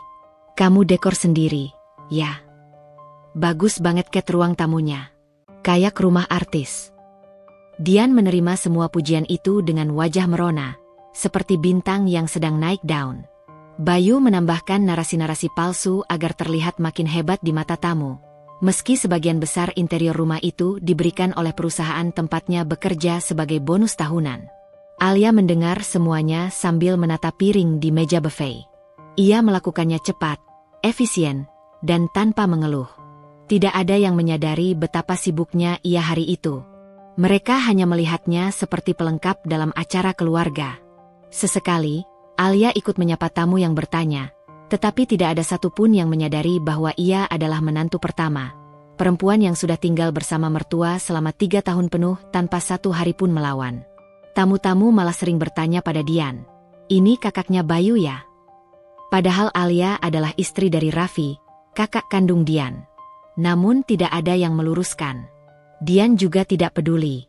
Dalam salah satu momen ketika tamu memuji ruang tamu kecil itu, dengan gorden krem, sofa minimalis, dan meja kayu imitasi yang Dian banggakan, Bu Ratri menoleh ke Alia. Ia tersenyum kecil, senyum yang bagi orang lain terlihat biasa, tetapi bagi Alia terasa seperti pisau yang ditekan pelan ke dadanya. "Kamu belajar ya dari adikmu itu," ucap Bu Ratri lirih, tapi cukup keras untuk didengar Raffi dan 2 tetangga yang berdiri dekat mereka. Senyum Alia tidak berubah. Namun sedikit otot di sudut bibirnya bergetar halus. 2 tetangga itu mengangguk, seolah setuju. "Iya, Bu. Dian ini memang hebat. Masih muda sudah punya rumah." Bu Ratri menambahkan, "Kalau Alia rajin, mungkin sudah dari dulu bisa. Tapi ya, gimana ya, hidup itu pilihan masing-masing." Raffi membuka mulut, seakan ingin membela. Tetapi setelah melihat mata ibunya, ia bergeming, lalu menatap kaki sendiri. "Ibu," ujarnya pelan. "Kenapa?" Bu Ratri menatapnya dengan mata setengah menyipit. Raffi menggeleng. "Enggak." Alia menunduk sedikit sambil menyusun piring, menahan napas supaya suaranya tidak terdengar gemetar jika bicara. "Tentu, Bu," jawab Alia lembut. "Saya belajar." Bu Ratri tampak puas. Dian juga ikut tersenyum seolah menikmati setiap detik momen itu. Beberapa waktu kemudian, acara makan siang dimulai. Semua orang duduk di bawah tenda besar. Dian dan Bayu sibuk mondar-mandir menunjukkan bagian rumah, kamar tidur kecil, dapur mungil yang sudah dipasang rak tempel, kamar mandi yang baru diganti keramiknya. "Ini hasil tabungan kami," kata Dian dengan suara tinggi agar semua mendengar. "Oh iya, ini rapi banget," kata salah satu tamu. "Kami sih apa adanya." ditambah Bayu merendah, padahal jelas ia ingin semua orang memuji. Alia berdiri di sudut ruangan, menuang teh untuk tamu-tamu yang belum mendapat minuman. Tidak ada satupun yang menyapa lebih dari sekadar, "Makasih, Mbak." Beberapa menyangka ia pekerja catering. Ada yang bilang, "Mbak, esnya kurang nih." Bahkan ada yang menyodorkan piring kotor langsung ke tangannya. Padahal ia keluarga. Namun tidak ada satupun yang meluruskan. Tidak Bu Ratri. Tidak Dian. Bahkan tidak Raffi. Alia menahan napas dalam-dalam setiap kali seseorang tanpa sengaja memperlakukannya seperti pelayan. Walau tidak diucapkan, ia tahu apa yang sedang terjadi. Mereka tidak menghormatinya karena keluarga pun tidak memberi tempat untuk dihormati. Sekitar pukul 2 siang, acara semakin meriah. Musik dangdut pelan diputar, membuat suasana ramai. Banyak yang memuji lagi dan lagi betapa mapannya kehidupan Bayu dan Dian. Bu Ratri berdiri dengan bangga di pintu rumah, seakan itu rumahnya sendiri. Ia bahkan membetulkan posisi vas bunga di atas meja agar tampak lebih sempurna ketika tamu mengambil foto. Di satu titik, seorang tamu, sepupu jauh yang jarang datang, berkata keras, "Wah, Bu Ratri hebat. Dua-duanya bisa sukses ya. Tinggal nunggu kakaknya Dian nih. Kapan nih punya rumah sendiri?" Semua orang menoleh. Alia diam di dekat dispenser sambil mencoba mengisi ulang galon air. Bu Ratri tersenyum canggung, namun matanya penuh kemenangan. Ia menoleh ke Alia dan berkata, "Masih lama, kayaknya. Soalnya Alia suka boros. Uangnya entah habis buat apa. Makanya sampai sekarang masih numpang." Tawa kecil terdengar seperti retakan kaca di dalam dada Alia. Raffi berdiri satu langkah dari Bu Ratri. Bibirnya terkatup kaku. Ia menatap Alia, lalu ibunya, lalu kembali ke Alia. Tidak ada kata keluar. Tidak ada tindakan. Tidak ada pembelaan. Dian menambahkan sambil mengguncang-guncang gelang emasnya yang baru. "Iya, Mbak Alia itu harus lebih pinter nabung. Aku dulu juga mulai dari nol. Tapi kalau usaha, pasti bisa. Jangan manja terus." Alia menatap Dian beberapa detik, senyum tipis yang semakin rapuh, tetapi tetap dipaksakan. "Betul," jawabnya. "Saya berusaha kok." Tidak ada yang tahu bahwa hatinya sedang digerus dari banyak sisi, seolah semua orang bersekongkol mematahkan dirinya di hari itu. Tidak ada yang tahu bahwa sebenarnya, ia sudah jauh lebih siap daripada yang mereka kira. Tidak ada yang tahu bahwa beberapa hari lagi, semuanya akan berubah. Raffi akhirnya berjalan mendekat ke istrinya. Wajahnya terlihat bingung, tertekan, seolah berada di posisi yang ia sendiri tidak tahu cara keluar darinya. "Kamu nggak apa-apa?" bisiknya. Alia mengangguk. "Aku baik." "Kamu mau duduk?" "Aku kerja dulu. Banyak tamu yang belum kebagian minuman." Raffi menggigit bibir. "Alia, maaf." Alia mendongak sedikit. "Sudahlah, Raf. Hari ini buat mereka. Biar mereka puas." Raffi membatu. Matanya meredup, seolah ia baru sadar bahwa istrinya sedang meletakkan tembok tak terlihat antara mereka. Bukan karena benci, tetapi karena terlalu lama dibiarkan sendirian dalam medan perang yang tidak adil. Siang itu berjalan panjang. Rumah kecil itu penuh oleh suara tawa, pujian, dan kebanggaan yang terus diulang-ulang sampai membuat udara terasa sesak. Alia tetap bergerak dari satu sisi ke sisi lain, memastikan semua tamu nyaman. Ia mengisi piring, membersihkan meja, membawa gelas, dan mengatur ulang makanan tanpa ada yang menyadari betapa banyak yang ia lakukan. Tetapi setiap langkahnya terasa seperti berjalan di atas pecahan kaca. Setiap senyum terasa seperti menahan luka yang mengalir pelan. Dan setiap detik yang berlalu semakin menegaskan bahwa tidak ada siapapun yang melihat dirinya sebagai bagian dari keluarga itu, kecuali sebagai perbandingan negatif. Dari jauh, ia melihat Dian tertawa sambil mengajak tamu berkeliling rumah. Bayu memamerkan hal-hal kecil seperti lemari plastik baru, lampu bohlam yang hemat energi, dan rak dinding yang harganya bahkan tidak mencapai ratusan ribu. Semua memuji, semua mengagumi. Sementara Alia menjadi bayangan yang bergerak tanpa suara. Bayangan yang diperlakukan seolah bukan siapa-siapa. bayangan yang tidak pernah diperhitungkan. Namun justru dari sanalah kekuatan tumbuh. Ia tahu, pada waktunya nanti, kebenaran yang tak pernah dilihat keluarga itu akan muncul, bukan sebagai pameran, tetapi sebagai jawaban yang tidak bisa mereka sangkal. Dan hari syukuran itu adalah babak yang menekan semuanya hingga titik hampir pecah. Tekanan yang semakin memuncak dari menit ke menit. Tekanan yang sedang membangun jalan menuju peristiwa yang akan mengguncang seluruh keluarga. Semuanya belum meledak. Tetapi sebentar lagi, akan ada hari ketika semua tawa yang mereka lontarkan hari ini akan berubah menjadi keheningan yang tidak mereka duga. Alia tidak pernah menyangka bahwa satu momen yang seharusnya menjadi malam paling membahagiakan untuk keluarga besar justru berubah menjadi titik terendah dalam hidupnya. Setelah seharian tersenyum, menahan semua komentar pedas, dan berusaha membantu agar acara berjalan dengan baik, ia hanya ingin duduk dan menarik napas sesaat sebelum pulang. Tetapi rupanya dunia belum selesai mengujinya. Acara syukuran rumah Dian hampir selesai. Para tamu perlahan mulai mengemasi tas dan oleh-oleh kecil yang disiapkan keluarga. Kursi-kursi plastik yang tadi penuh kini mulai kosong. Anak-anak sudah tidak lagi berlarian karena kelelahan. Sebagian tertidur di pangkuan ibu mereka.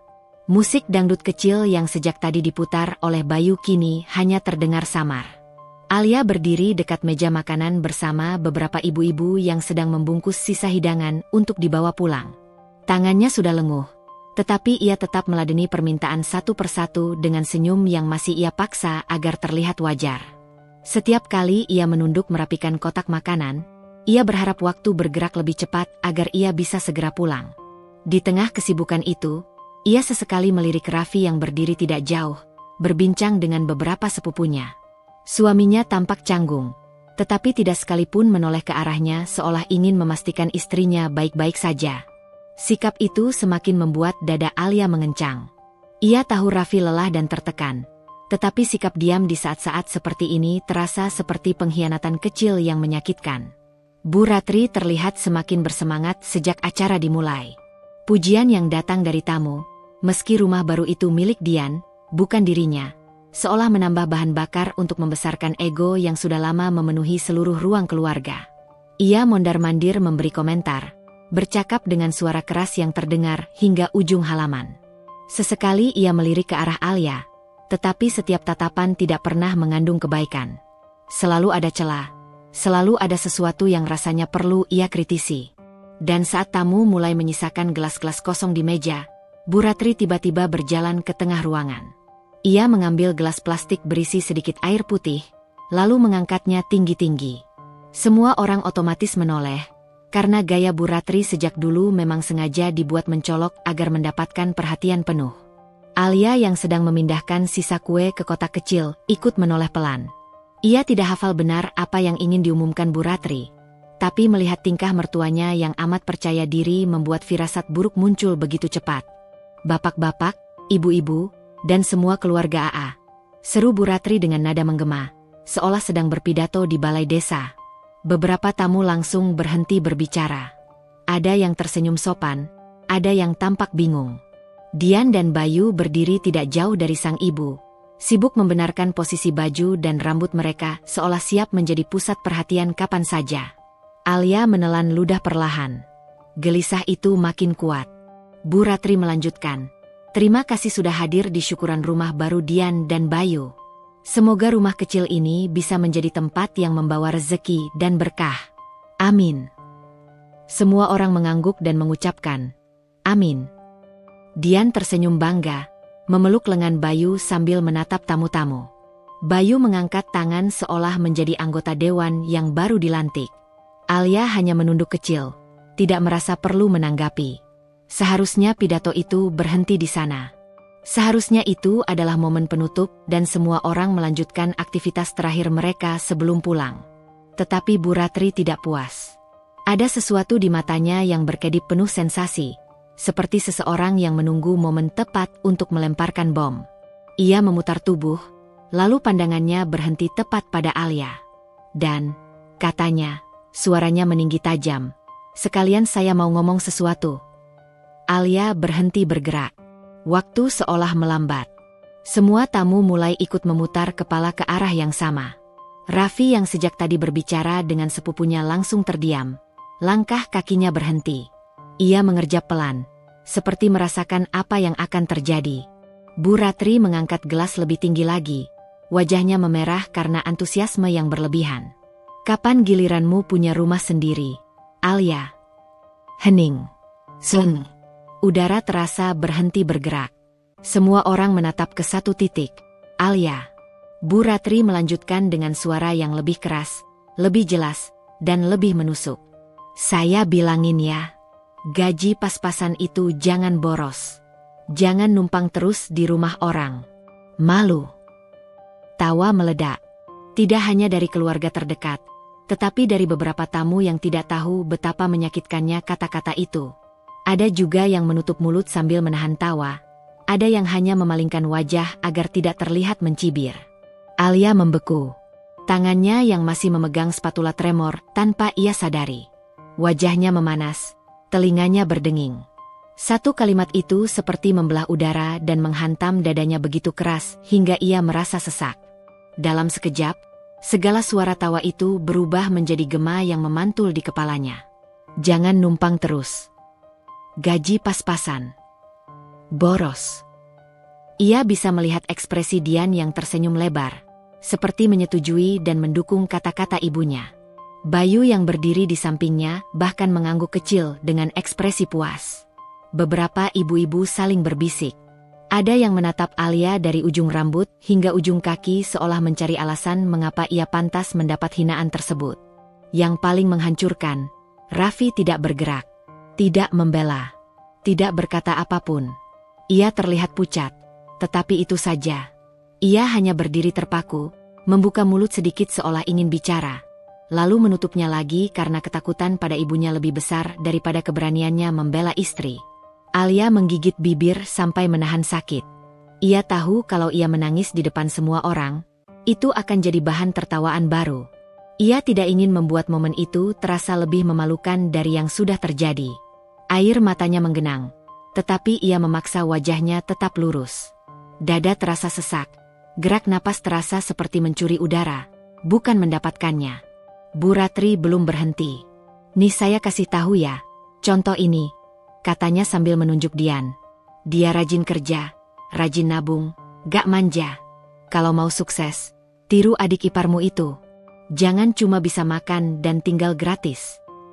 Tawa kembali terdengar. Alia menunduk pelan. Dunia seperti kabur. Dalam kepalanya, hanya satu kalimat yang berputar. Aku sedang membeli rumah. Aku sedang berjuang. Tapi mereka tidak tahu apa-apa. Namun ia memilih diam. Momen itu bukan tempatnya untuk membalas. Ia tahu tidak ada yang akan mendengarkan. Tidak ada yang akan berpihak padanya. Beberapa tamu mulai memberi tatapan iba. Ada yang menepuk bahu Alia pelan, mencoba memberikan isyarat simpati. Tetapi sentuhan itu tidak mampu menghapus rasa malu yang sudah terlanjur membanjiri seluruh tubuhnya. Setelah acara berakhir, keluarga besar berkumpul sebentar untuk berfoto. Alia tidak bisa menolak. Meski wajahnya sudah terlihat kosong. Ia berdiri di barisan pinggir, tersenyum hambar, berusaha tidak terlihat seperti seseorang yang baru saja dipermalukan. Raffi menatapnya dari jarak beberapa langkah, tetapi tidak sekalipun mendekat untuk menanyakan kabarnya. Baginya, menenangkan Alia berarti menantang Bu Ratri, dan ia selalu gagal dalam hal itu. Setelah semua selesai dan tamu terakhir pulang, Alia berjalan menuju mobil tanpa menoleh ke belakang. Tidak ada satu kata pun keluar dari mulutnya. Tidak untuk Raffi, tidak untuk keluarga, tidak untuk siapapun. Ia hanya ingin pulang, tidur, dan tidak memikirkan apa yang terjadi. Namun sayangnya malam itu tidak memberi ruang untuk tenang. Dalam perjalanan pulang, suasana di dalam mobil begitu hening. Hanya denting kecil suara jalan yang terdengar. Raffi berkali-kali membuka mulut untuk bicara, tetapi menutupnya lagi. Alia tidak peduli. Ia menatap keluar jendela, melihat lampu-lampu kota yang melebur seperti garis-garis cahaya yang bergerak cepat. Dalam hatinya, sesuatu mulai retak. Bukan hanya kecewa pada ibu mertua, tetapi juga pada suaminya sendiri. Penghinaan itu membekas lebih dalam dari yang ia kira. Dan tanpa sadar, dalam keheningan itu, Satu keputusan perlahan terbentuk di dalam dirinya. Malam itu adalah titik balik. Rumah mertua malam itu lebih sunyi daripada biasanya. Biasanya setelah acara keluarga, rumah dipenuhi suara gelak tawa, komentar-komentar lantang Bu Ratri, dan langkah-langkah Dian yang memamerkan foto-foto dari acara tadi. Namun malam ini, seakan ada kabut tebal yang menutupi seluruh sudut rumah. Setiap pintu tertutup lebih cepat, setiap lampu dipadamkan tanpa banyak percakapan. Alia masuk ke kamar dengan langkah pelan, sepelan seseorang yang baru saja kehilangan bagian dari dirinya sendiri. Ia menutup pintu kamar perlahan, nyaris tidak ada suara, tetapi pergerakan itu cukup membuat dadanya kembali terasa sesak. Begitu pintu menutup, ia merasakan seluruh tubuhnya melemah, seakan semua tenaga diperas habis hanya untuk menahan harga diri agar tidak runtuh di hadapan orang banyak. Ia duduk di tepi ranjang, diam lama. Air mata sudah menunggu jatuh sejak tadi, tetapi ia tahan, sampai akhirnya satu titik jatuh di punggung tangannya. Lalu menyusul titik kedua, lalu ketiga. Dan akhirnya seluruh bendungan yang ia tahan sepanjang acara itu jebol begitu saja. Alia menutup wajahnya dengan kedua tangan. Tangisnya tidak berisik, tidak ada suara terisak keras, tetapi justru itu yang paling menyakitkan. Tangis yang ditahan, yang menekan, yang seperti memecahkan bagian kecil di dalam hati tanpa suara. Ia merasakan betapa sesaknya dada, betapa perihnya penghinaan Bu Ratri yang diucapkan di depan puluhan pasang mata, betapa hancurnya melihat suaminya sendiri hanya berdiri dan membeku tanpa melakukan apapun. Kata-kata itu terus berputar di kepalanya. Kapan giliranmu punya rumah sendiri? Gaji pas-pasan, jangan boros. Jangan numpang terus. Ia menggigit bibir sampai terasa asin. Rasanya seperti luka yang tidak hanya menampar wajah, tetapi menancap dalam sampai ke tulang. Beberapa menit kemudian, terdengar suara pintu kamar dibuka pelan. Raffi masuk, berhenti di ambang pintu, tampak ragu untuk melangkah lebih jauh. Alia, panggilnya pelan. Alia tidak menyahut. Ia hanya memalingkan wajah, menghapus air mata dengan cepat seolah ingin menyembunyikannya. Tapi Raffi sudah melihat. Ia menutup pintu, berjalan mendekati ranjang, dan duduk di jarak yang tidak terlalu dekat.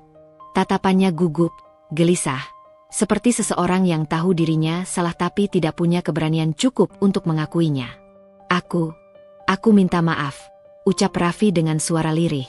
Alia tertawa hambar, sebuah tawa kecil yang lebih mirip napas patah. Maaf? Raffi, kamu bahkan tidak membuka mulut tadi. Kamu cuma diam. Kamu lihat semua orang menertawakan aku. Raffi menunduk. Aku kaget. Aku nggak tahu harus. Harus apa? Potong Alia cepat. Nada suaranya bukan marah, tetapi terluka. Dan luka seperti itu jauh lebih mematikan daripada kemarahan.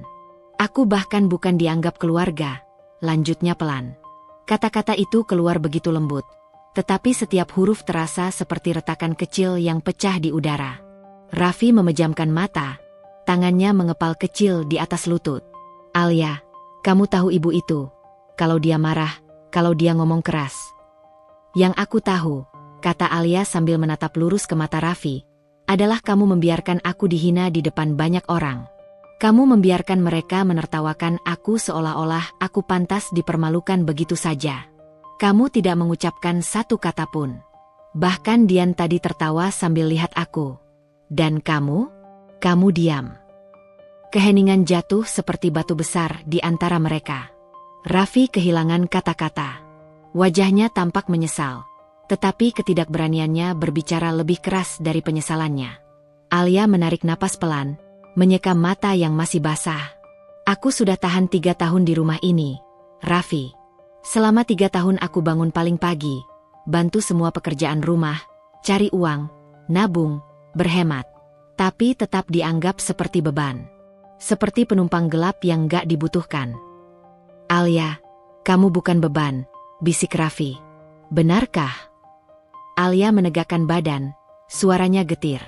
Karena yang aku rasakan, setiap hari aku mengurangi, menyesuaikan, menahan diri. Tapi mereka tetap melihat aku sebagai orang luar. Raffi meraih tangannya, tetapi Alia menariknya perlahan. Bukan kasar, hanya penuh luka. Hening lain jatuh. Setelah beberapa menit, Alia berdiri. Ia berjalan menuju meja kecil di pojok kamar dan membuka map tebal berisi dokumen. Raffi mengerjap, mengenali map itu. Map yang berisi dokumen pembelian rumah yang selama ini mereka rahasiakan. "Alia, kamu mau apa?" tanya Raffi, suaranya cemas.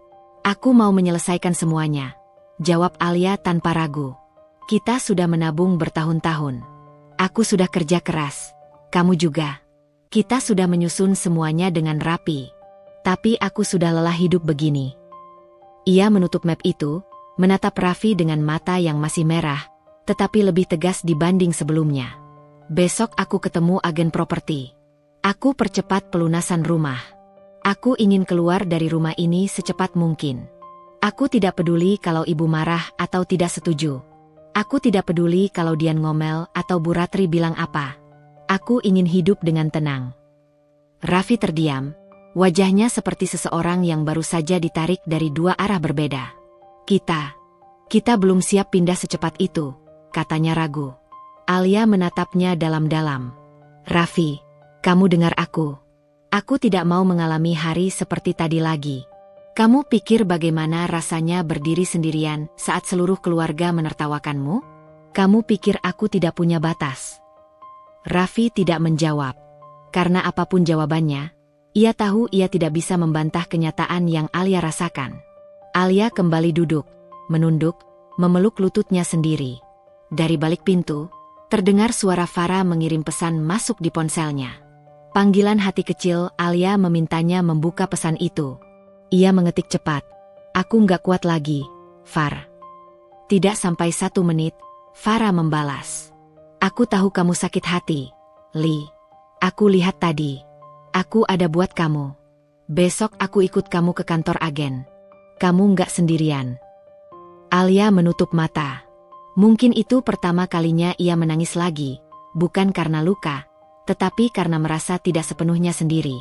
Beberapa saat kemudian, dalam keheningan kamar yang masih terasa berat, pikirannya melayang ke masa lalu.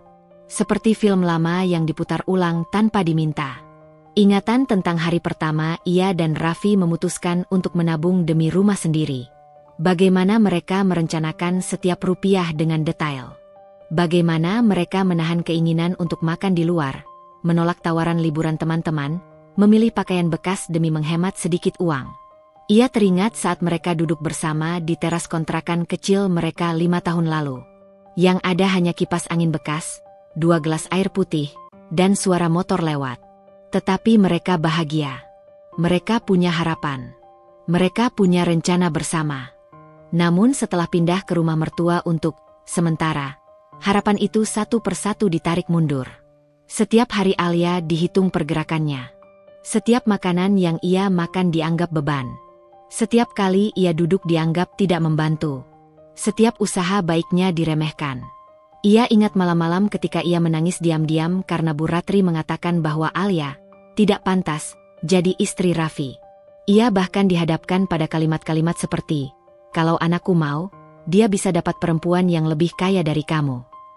Atau, "Kamu itu harus bersyukur masih diterima di rumah ini." Dan Raffi, yang ia cintai sepenuh hati, terlalu takut melawan ibunya. Terlalu takut membuat konflik. Terlalu takut dianggap anak durhaka. Alia membuka mata. Ia menatap map dokumen rumah itu sekali lagi.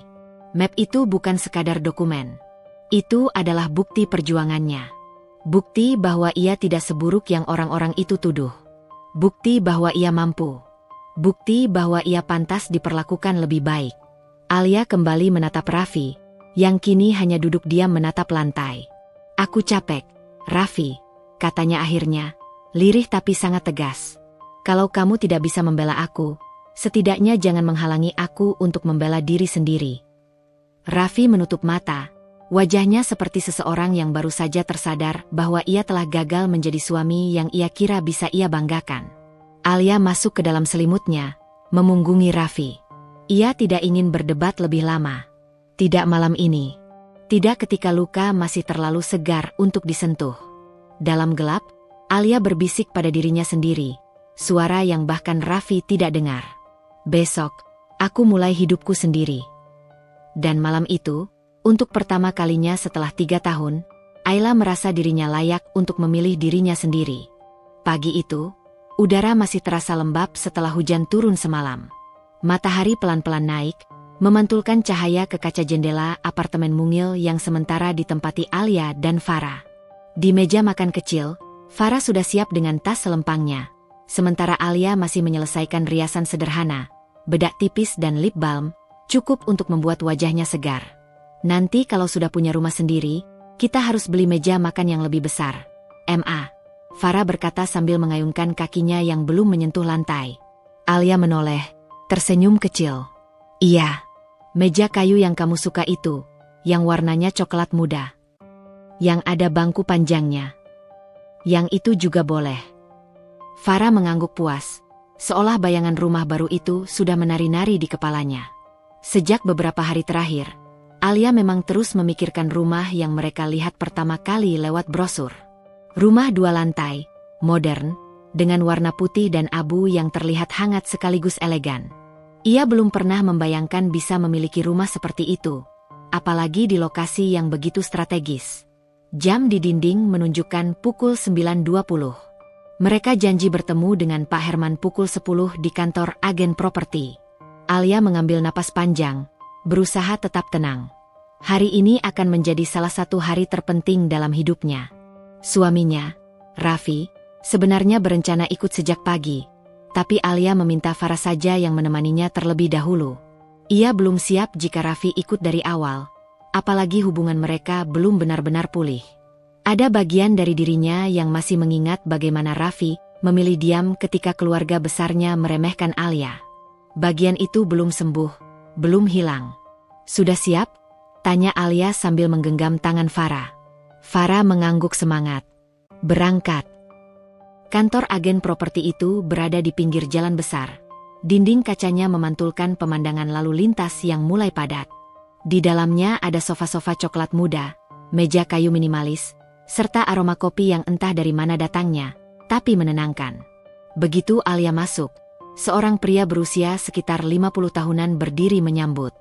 Tubuhnya tegap, posturnya rapi, dan ada senyum profesional yang hangat di wajahnya. Selamat pagi, Bu Alia. Dan ini Farah ya? Wah, besar juga ternyata, ucap Pak Herman sambil merendahkan tubuhnya sedikit untuk menyapa Farah. Farah membalas dengan sopan. Halo, Om Herman. Alia tersenyum. Pagi, Pak. Terima kasih sudah menunggu. Dengan senang hati.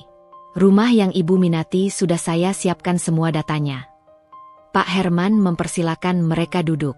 Di meja, ada map tebal berisi dokumen, denah, spesifikasi bangunan, serta foto-foto interior rumah yang membuat Alia kembali terpikat. Rumah ini baru selesai renovasi 3 bulan lalu. Dibangun dengan material premium. Ownernya juga menjual dalam kondisi semi-furnished. Jelas Pak Herman sambil membuka lembar demi lembar. Alia melihat foto-foto itu. Taman kecil dengan rumput hijau yang tampak dirawat baik. Teras depan dengan batu alam berwarna abu kebiruan. Ruang keluarga luas, lantai vinil motif kayu, jendela besar yang memungkinkan cahaya alami masuk.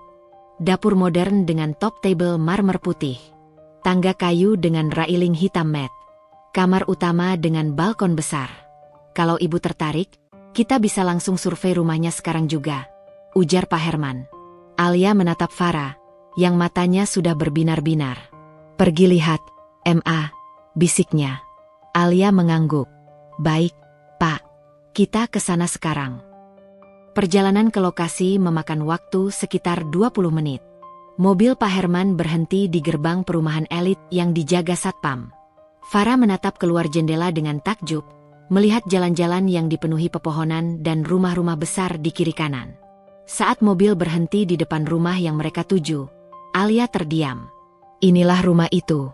Rumah 2 lantai dengan desain modern minimalis. Dominasi warna putih bersih dan abu muda membuatnya terlihat elegan, tidak norak meski besar. Taman kecil di depan rumah tertata rapi. Ada jalan setapak kecil dengan batu beton menuju pintu utama. Farah berbisik, suaranya hampir tidak terdengar. Ma, beneran kita mau beli yang ini? Alia menggenggam tangan putrinya. Kalau semua berjalan lancar, iya. Pak Herman membuka pagar dan mempersilakan mereka masuk. Pintu kayu besar itu mengayun perlahan ketika dibuka, memperlihatkan ruang tamu luas dengan langit-langit tinggi. Alia menginjak lantai rumah itu pelan, seolah takut merusak keindahannya. Aroma ruangan baru bercampur dengan wangi tipis kayu dari furnitur built-in. Ini ruang keluarga, kata Pak Herman. Cahayanya bagus sepanjang hari karena jendela besarnya menghadap timur. Alia membayangkan dirinya duduk di sofa bersama Farah, menonton film sambil menyelimuti kaki. Mungkin dengan secangkir teh panas di tangan, mungkin sambil bercanda. Kan hidup sederhana saja ternyata bikin hati hangat. Dapurnya lewat sini, tambah Pak Herman. Mereka masuk ke area dapur semi terbuka. Ada island marmer besar di tengah. Lemari dapurnya putih, rapi, modern. Kalau nanti masak bareng MA, pasti seru, gumam Farah. Alia menoleh dan mengusap rambut anaknya. Iya, nak, mama janji. Satu persatu mereka melihat ruangan lain. Kamar tamu, kamar khusus untuk Farah, ruang kerja kecil di lantai 2, dan akhirnya kamar utama yang memiliki balkon menghadap taman belakang. Dari balkon itu, Alia memandang jauh ke depan. Hatinya bergetar. Jika rumah ini jadi miliknya, hidupnya akan berubah. Ia tidak lagi numpang di bawah atap orang yang meremehkannya. Ia tidak lagi dianggap wanita tak punya daya. Ia tidak lagi harus menelan hinaan keluarga mertuanya. Tapi di balik euforia itu, ada sedikit ketakutan. Takut bahwa ini terlalu indah untuk jadi kenyataan. Saat ia masih memandang ke depan, suara langkah kaki mendekat di belakang. Alia menoleh. Raffi berdiri di ambang pintu. Pakaian kerjanya masih rapi, tapi wajahnya terlihat lelah. Rambutnya sedikit berantakan, mungkin karena tergesa-gesa. Ada pandangan campuran antara kagum, rindu, dan penyesalan di matanya. Alia, ucapnya pelan. Alia terkejut. Kamu, kok di sini? Aku tadi ditelepon Pak Herman, jawab Raffi pelan. Aku langsung menyusul. Farah berlari menghampiri ayahnya. Ayah, lihat, ini rumah baru kita. Raffi mengangkat Farah, memeluknya erat. Ayah lihat, sayang. Kemudian ia menatap Alia. Tatapannya penuh arti. Rumah ini indah sekali. Kamu punya pilihan yang bagus. Alia hanya menjawab dengan anggukan kecil. Ia tidak mau terjebak dalam perasaan lembek hanya karena momen ini terlihat manis. Hatinya masih terluka. Dan Raffi tahu itu. Pak Herman memanggil mereka dari lantai bawah. Bu Alia, Pak Raffi, boleh turun sebentar? Ada hal yang ingin saya jelaskan. Mereka turun bersama. Di ruang tamu, Pak Herman sudah menyiapkan berkas-berkas. Saya sudah menerima konfirmasi bahwa pelunasan bisa dilakukan hari ini. Semua dokumen juga sudah siap untuk ditandatangani. Alia menelan ludah. Ini dia. Langkah besar itu. Raffi memandangnya. Kalau kamu sudah yakin, aku dukung. Alia duduk, membuka map, dan meninjau dokumen itu satu persatu. Raffi duduk di sebelahnya, tapi tidak menyentuhnya. Ia memberi ruang. Memberi Alia kesempatan memutuskan sendiri.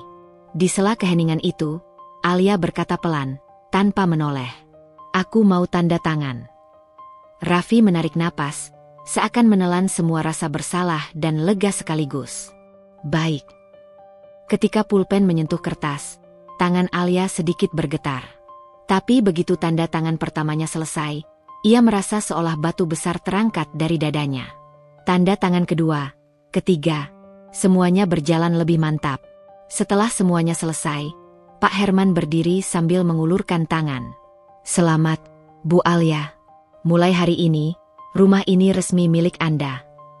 Alia berdiri. Tangannya dingin. Tidak percaya. Tidak bisa menggambarkan perasaan itu. Milikku. Rumah itu milikku. Rumah itu milik Farah. Farah memeluk ibunya erat. Begitu erat sampai tubuhnya bergetar kecil. Ma, kita punya rumah. Iya, sayang. Kita punya rumah. Raffi menatap mereka dengan mata merah, tapi ia menahan agar air mata itu tidak jatuh. Ada penyesalan dalam sorotnya, tapi juga kebanggaan. Alia, Selamat. Kamu hebat. Alia menatapnya. Tatapannya tenang, tidak dingin, tapi juga tidak selembut dulu. Terima kasih. Tapi aku minta satu hal. Apapun, jawab Raffi tanpa ragu. Aku ingin kamu tidak memberitahu siapapun dulu. Termasuk orang tuamu. Termasuk Dian. Raffi terdiam sesaat. Lalu ia mengangguk penuh kesadaran. Baik, aku janji. Alia menutup map dokumen itu dengan mantap. Hari ini, ia bukan lagi perempuan yang ditendang dari rumah mewah oleh mertua. Bukan lagi menantu yang diremehkan. Bukan lagi istri yang hanya menerima nasib. Hari ini, ia pemilik rumah. Rumah yang lebih besar. Rumah yang lebih indah. Rumah yang lebih layak untuk harga diri dan masa depan anaknya. Dan ini baru permulaan. Karena rumah baru berarti hidup baru. Dan hidup baru berarti babak baru. Untuk balasan yang tidak akan mereka prediksi. Sejak kejadian malam syukuran itu, malam ketika Bu Ratri mempermalukan Alia di depan keluarga besar, suasana rumah mertua tak pernah lagi kembali hangat.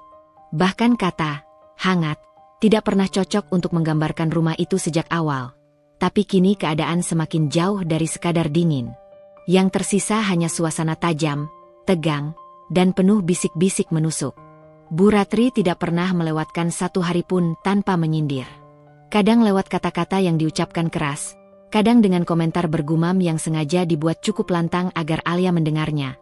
Kadang lewat tatapan merendahkan yang jelas sekali berisi ketidaksukaan. Pagi ini, Alia datang sebentar untuk mengantar beberapa berkas asuransi Raffi. Ia tidak berniat lama-lama singgah. Rumah baru sedang menunggu untuk dibereskan, dan ia ingin menghabiskan waktunya di sana. Bukan di rumah yang selalu membuatnya merasa kecil. Begitu ia masuk, suara Bu Ratri langsung terdengar dari dapur. Loh, lihat siapa yang datang. Calon nyonya rumah mewah kita. Suara itu bernada manis, tapi Alia tahu persis apa artinya. Alia menahan napas.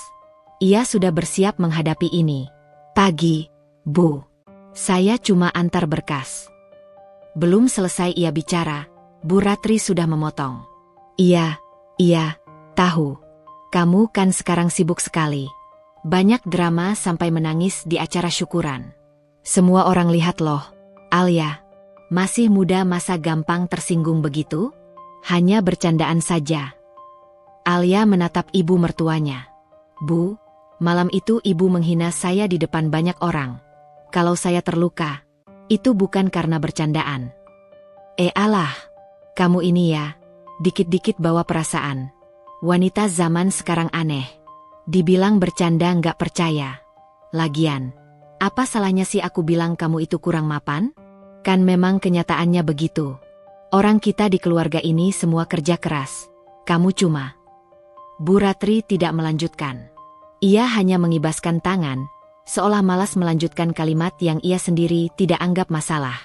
Padahal bagi Alia, setiap kata itu seperti serpihan kaca yang menancap pelan tapi dalam. Alia menghela napas. Bu, saya datang untuk urusan penting. Tidak lebih dari itu. Kamu itu loh, bener-bener ya. Bu Ratri mengomel terus sambil berjalan melewati Alia menuju ruang tamu. Nggak tahu malu. Orang-orang pada cerita ke aku. Katanya kamu nangis karena dikatain miskin lah, rumah kecil lah. Memangnya selama ini bohong ya? Orang rumahmu saja kecil dan kumuh kok marah kalau dibilang begitu. Ucapan itu memukul keras. Padahal Bu Ratri sendiri tahu bahwa sebagian besar kondisi rumah Alia adalah hasil dari perlakuan keluarga mereka. Raffi bekerja terlalu keras untuk membantu orang tuanya, sementara Alia menahan banyak kebutuhan agar tidak membebani suaminya. Tapi Bu Ratri tidak peduli. Baginya, Alia hanyalah menantu tak berguna yang tidak memenuhi standar keluarga mereka. Di sudut ruang tamu, Pak Rendra, suami Bu Ratri, sedang membaca koran. Ia menurunkan kacamata, menatap istrinya sesaat, namun tidak mengatakan apapun. Alia tahu tatapan itu. Itu adalah tatapan orang yang tahu kebenaran tapi tidak cukup berani untuk menegur istrinya sendiri. Rendra menghela napas pelan dan kembali pada korannya, seolah itu solusi terbaik. Alia tahu ia tak bisa berharap pembelaan dari siapapun di rumah itu. Alia, suara Pak Rendra terdengar hati-hati. Kamu sudah makan? Kalau mau sarapan dulu. Tidak usah, Pak, jawab Alia datar. Saya cuma sebentar. Tuh kan, Pak, potong Bu Ratri. Diajakin makan juga nggak mau. Dari dulu memang bukan tipe yang suka ikut suasana keluarga. Tapi giliran marah-marah, ya Allah, meledak-ledak. Alia menutup mata sejenak. Ia sudah terlalu lelah. Sejak membeli rumah baru, ia memang sengaja menjaga jarak. Ia membatasi kunjungan, membatasi keterlibatan, membatasi interaksi. Rumah baru itu seperti oasis, tempat di mana ia bisa bernapas tanpa dihakimi. Tapi bagi Bu Ratri, jaraknya itu dianggap sebagai bentuk pembangkangan. Kamu ya, Bu Ratri menunjuk-nunjuk sambil berbicara. Seharusnya bersyukur kamu dinikahi Raffi. Anak saya itu terlalu baik buat kamu. Coba kalau dia nikah sama Dian? Wah, pasti keluarganya lebih cocok. Tidak ada drama nangis-nangis segala. Alia memejamkan mata. Dian. Nama itu terus muncul dalam setiap hinaan Bu Ratri. Padahal Dian adalah istri adik Raffi, Bayu. Tapi entah mengapa, Bu Ratri begitu memihak Dian seolah wanita itu adalah definisi menantu impiannya. Kamu tahu Dian? Lanjut Bu Ratri dengan bangga. Dia itu cerdas, mandiri, tahu diri, nggak banyak nuntut. Rumahnya sekarang direnovasi kecil-kecilan. Lantai diganti, dapur dipercantik. Kalian lihat fotonya di WhatsApp grup keluarga? Cantik kan? Alia tidak menjawab. Tuh kan, diam, tambah Bu Ratri. Pasti minder ya. Alia membuka mata dan menatap Bu Ratri tanpa mengalihkan pandangan. Bu, saya tidak merasa perlu membandingkan hidup saya dengan orang lain. Dian punya pilihannya sendiri, saya juga. Oh jadi kamu marah sekarang? Suara Bu Ratri meninggi. Bilang saja kamu iri. Alia hanya menarik napas panjang. Ia tidak ingin memperpanjang. Saya pamit dulu. Namun ketika ia hendak pergi, Dian dan Bayu masuk lewat pintu depan, membawa beberapa kotak kecil.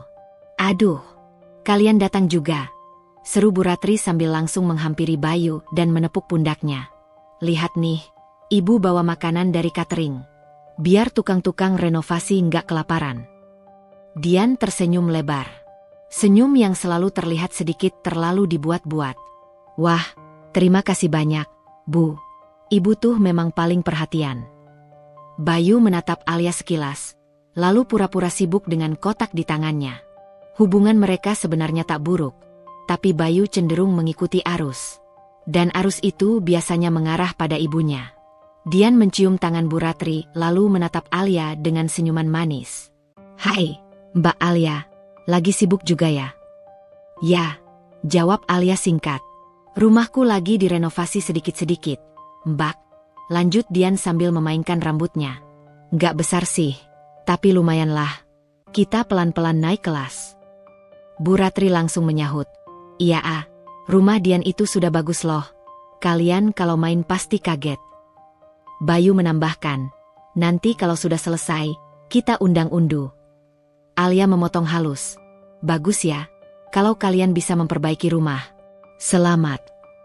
Jawaban itu membuat Dian sedikit tertegun. Tidak ada iri, tidak ada kepura-puraan. Hanya ketenangan. Dan itu mungkin membuatnya tidak nyaman.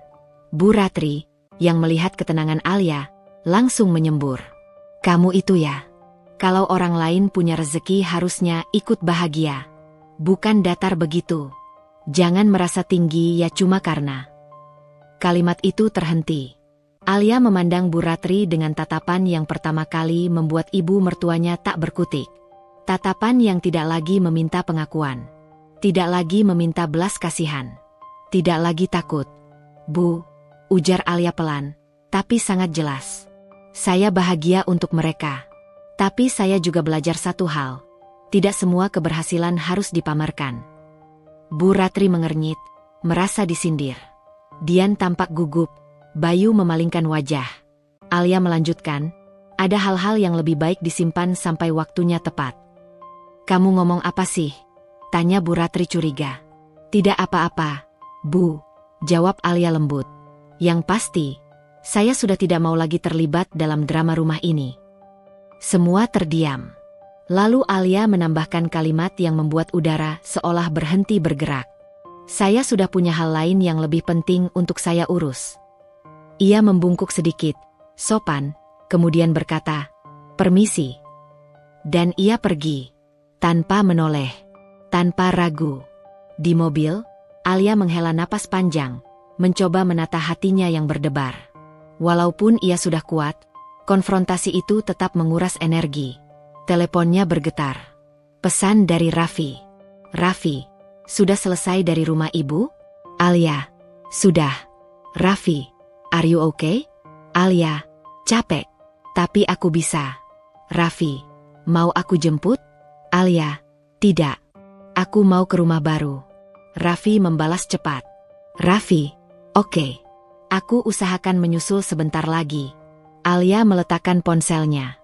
Ia menatap jalanan yang ramai. Matanya terasa panas, tapi bukan karena sedih, melainkan karena lega. Ia melihat rumah mertua dari kaca spion, tampak semakin kecil seiring mobil bergerak maju. Rumah itu selalu membuatnya merasa tidak diinginkan, tidak dihargai, tidak dilihat sebagai manusia dengan perasaan. Dan hari ini membuktikan sesuatu. Ia benar-benar sudah selesai dengan tempat itu. Di rumah baru, rumah miliknya, ia bisa memulai dari awal. Ia bisa menciptakan ruang di mana dirinya dan Farah diperhatikan, dihormati, dan dicintai. Kontras antara dua rumah itu semakin jelas. Rumah mertua, penuh kritik, perbandingan, pamer kecil-kecilan, kemarahan yang terus didiamkan, dan penghinaan yang dibungkus, bercanda. Rumah baru, tenang, luas, memberi ruang bernapas, memberi kesempatan untuk tumbuh. Semua yang terjadi hari ini adalah pengingat yang kuat bahwa keputusan Alia sudah tepat. Ia tidak hanya membeli rumah. Ia mengambil kembali harga dirinya. Di rumah mertuanya, setelah Alia pergi, Bu Ratri masih berkicau sambil berjalan mondar-mandir. Lihat tuh, tingkahnya. Sok penting. Sok punya urusan besar, katanya sambil membanting remote televisi ke sofa. Dian menatap suaminya. Mbak Alia kayaknya beda ya akhir-akhir ini. Bayu mengangguk. Iya, ada yang berubah. Pak Rendra hanya menghela napas panjang. Ibu itu memang sudah lewat batas. Bu Ratri melotot. Apa, Pak? Rendra langsung diam. Ia tidak berani melanjutkan. Dian berkata, aku jadi penasaran. Apa yang dia rahasiakan sampai ngomong, menunggu waktu yang tepat? Kayaknya penting. Bu Ratri mendengkus. Ah, paling dia mau renovasi rumah tua itu. Sudahlah, orang seperti dia mana bisa menyamai kita. Tapi tidak ada yang menjawab. Dalam diam, semuanya merasa ada sesuatu yang tidak mereka mengerti. Sesuatu besar. Sesuatu yang sedang Alia persiapkan. Dan mereka tidak tahu bahwa di tempat lain, di rumah barunya yang masih kosong, Alia berdiri di tengah ruang tamu luas, menatap sekeliling dengan napas berat tapi mantap. Hari ini rumah mertua semakin panas. Dan justru itu membuat langkah Alia semakin mantap. Rumah baru bukan sekadar bangunan. Rumah baru adalah tempat ia akan memulai hidup yang tidak lagi ditentukan atau diinjak oleh siapapun. Hari itu, Alia datang ke rumah baru lebih pagi dari biasanya. Ia membawa map berisi berkas terakhir yang harus ia cek sebelum proses administrasi rumah benar-benar selesai. Hatinya terasa lebih ringan dibandingkan hari-hari sebelumnya.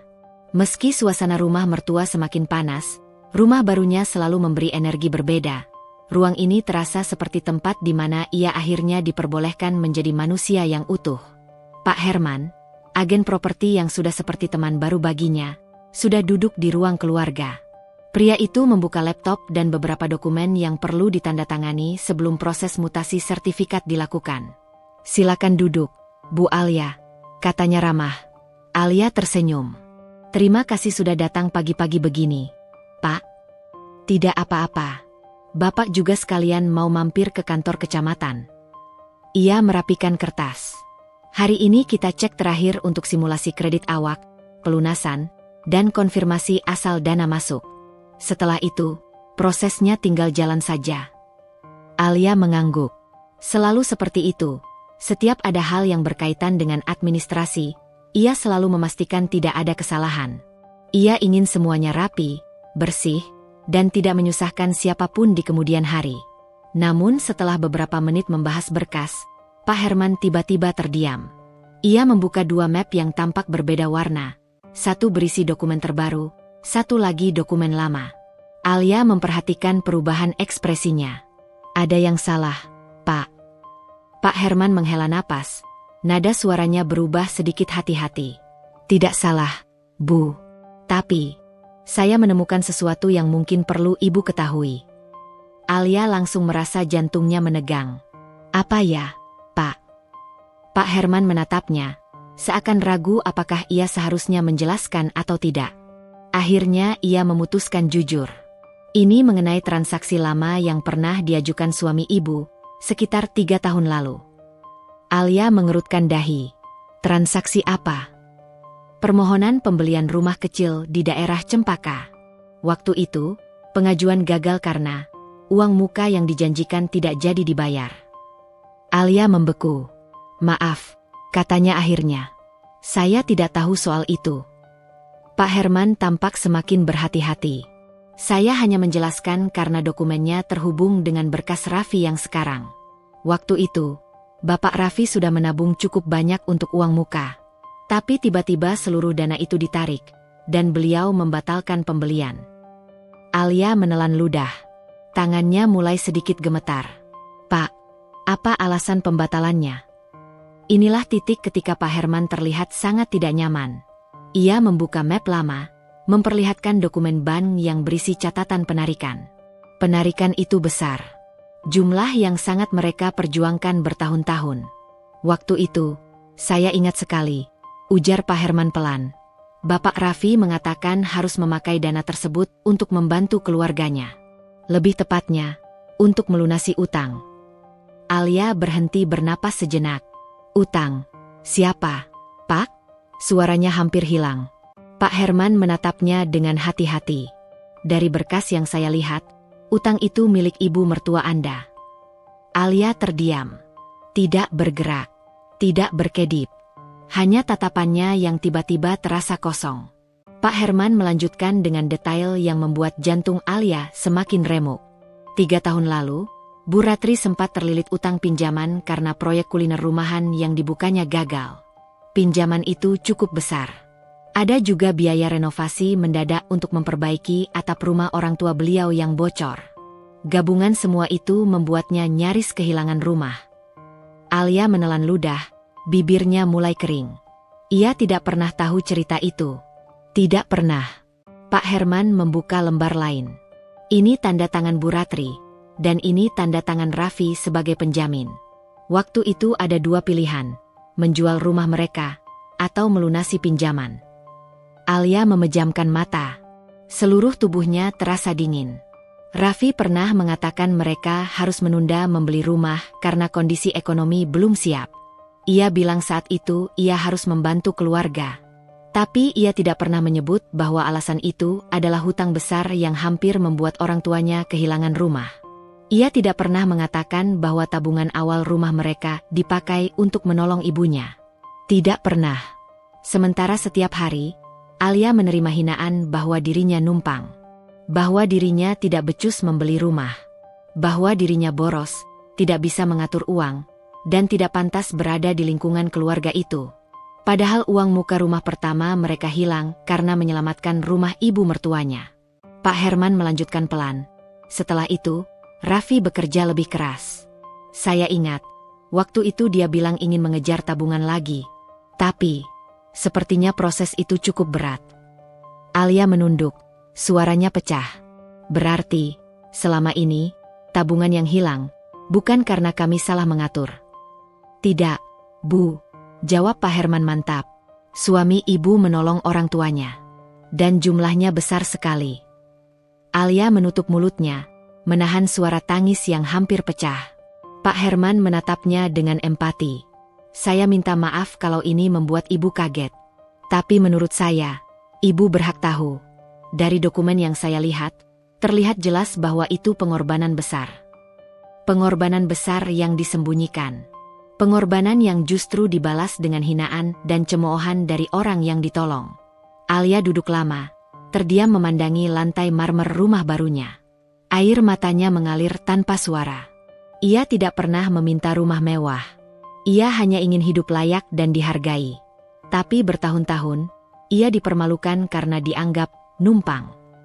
Ditertawakan karena belum punya rumah. Dipandang rendah oleh Bu Ratri dan bahkan oleh beberapa anggota keluarga besar.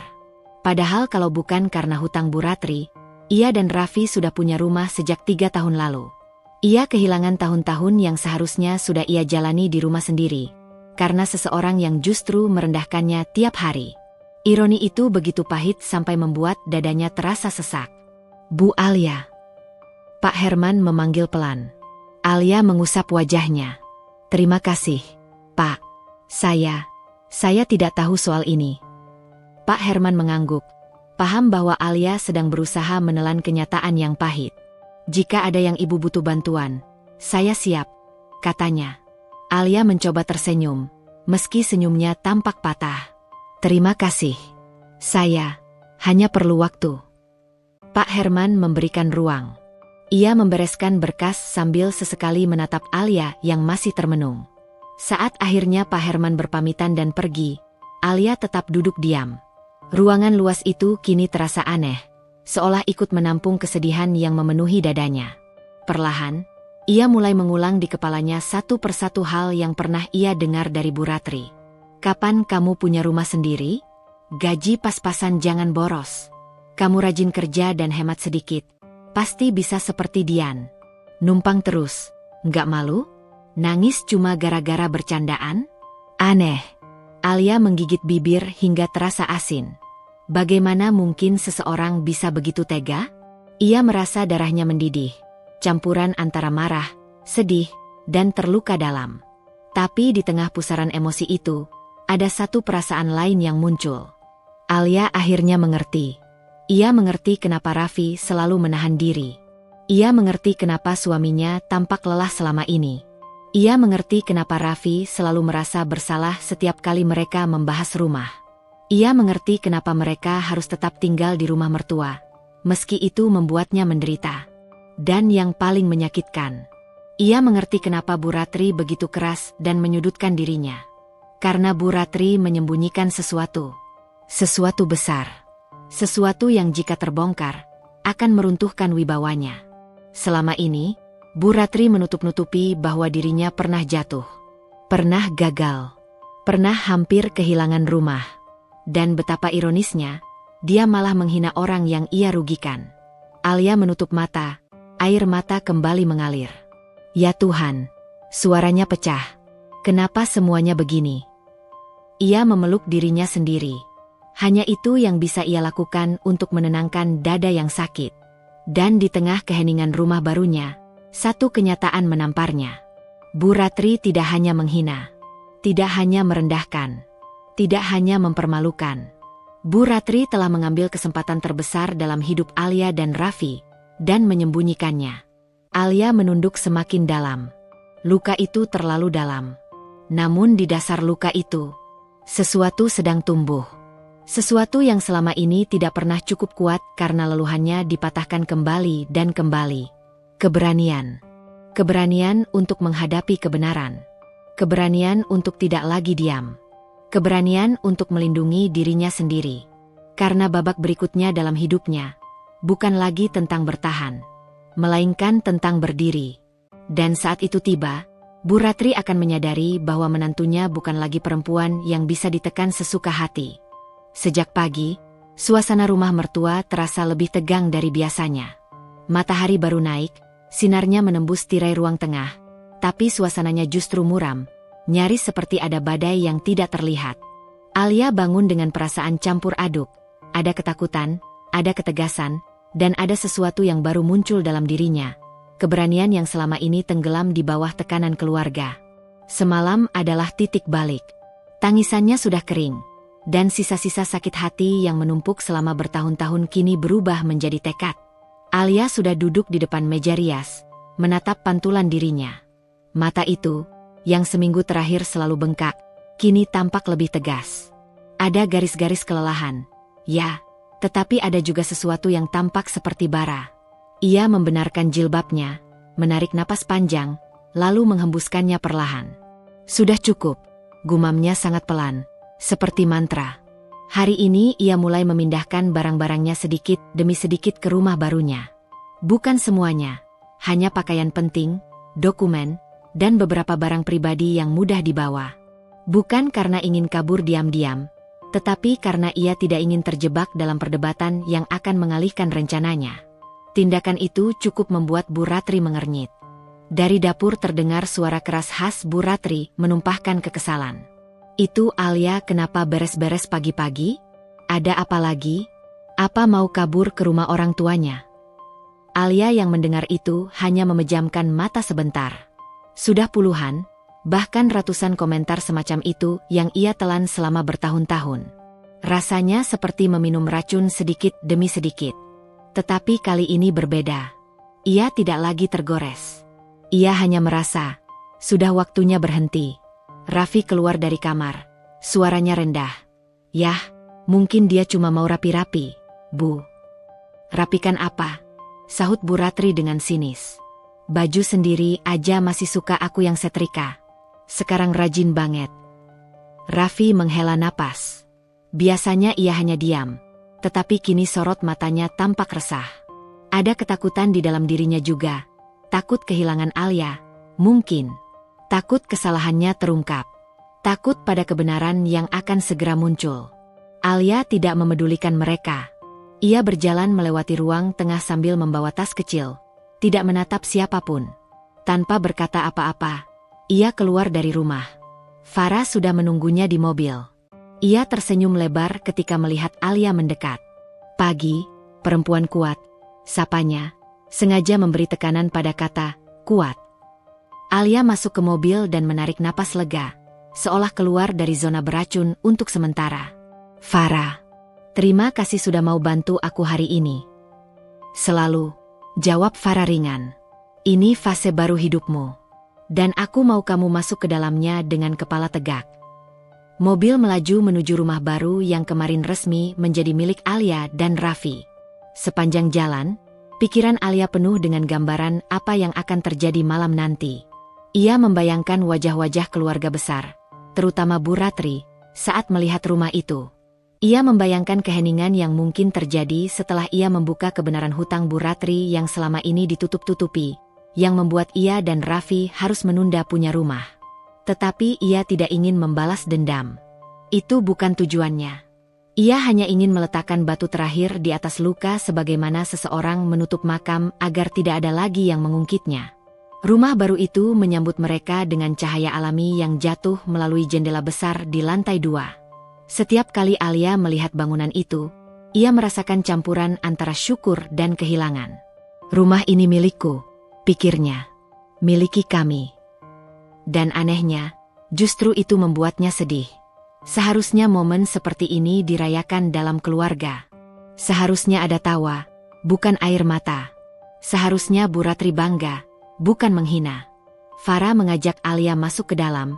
Mereka mulai menata beberapa barang kecil. Aroma rumah baru memenuhi ruangan. Bau cat yang masih samar, kayu baru, dan udara yang terasa segar. Tidak ada suara teriakan, tidak ada nada menghakimi, tidak ada tatapan meremehkan. Alia merasa seperti menghirup kebebasan untuk pertama kalinya. Kamu yakin mau undang semua keluarga nanti malam? Tanya Farah sambil memeriksa rak dinding baru yang belum dipasang hiasan. Alia berhenti sejenak. Yakin. Ini besar. Alia, kamu siap? Alia menatap keluar jendela besar menuju halaman. Aku sudah terlalu lama diam, Far. Jika aku tidak keluarkan semuanya sekarang, aku akan tetap tertahan selamanya. Jawabannya begitu pelan namun tegas, seperti batu yang menutup pintu gua. Farah mengangguk, tidak berdebat. Siang menjelang sore, Raffi akhirnya menyusul. Wajahnya kusut, langkahnya ragu-ragu. Ia berdiri lama di depan pintu rumah baru itu sebelum mengetuknya. Alia membuka pintu tanpa senyum. Ia tidak memusuhi, tetapi juga tidak mau berpura-pura baik. Kamu datang, katanya datar. Aku ingin bantu, jawab Raffi sambil menunduk. Alia mempersilakannya masuk. Atmosfer antara mereka terasa tebal, penuh kata yang tak terucap. Raffi berjalan pelan menyusuri ruang tamu. Pandangannya berkeliling dengan emosional, antara bangga, kagum, dan bersalah. Ini luar biasa, Li, ucapnya. Seharusnya aku bisa lebih cepat mewujudkan ini buat kamu. Alia memandangnya. Kalau kamu jujur sejak awal, kita nggak perlu melalui semua yang berat itu. Raffi menutup mata sebentar. Aku takut kamu kecewa pada keluargaku. Aku lebih kecewa karena kamu memilih diam. Kata-kata itu tidak keras, tapi cukup untuk membuat Raffi mengambil napas panjang, seolah menahan sesuatu yang berat. Aku akan dukung apapun yang kamu mau lakukan malam ini. Alia menatapnya tanpa ekspresi. Kamu yakin? Aku yakin. Aku lelah hidup dengan kebohongan. Aku ingin jujur. Aku ingin kita jujur. Untuk pertama kalinya hari itu, Alia merasa Raffi akhirnya berdiri di sisinya. Namun bagian dirinya juga tahu bahwa luka terlalu dalam untuk disembuhkan hanya dengan kalimat penyesalan. Perlu waktu. Perlu bukti nyata. Menjelang malam, mereka kembali ke rumah mertua. Bu Ratri sudah duduk di ruang tengah sambil menonton acara gosip. Wajahnya langsung berubah ketika melihat Alia dan Raffi masuk berdua. Kalian dari mana? Tanyanya dengan nada penuh curiga.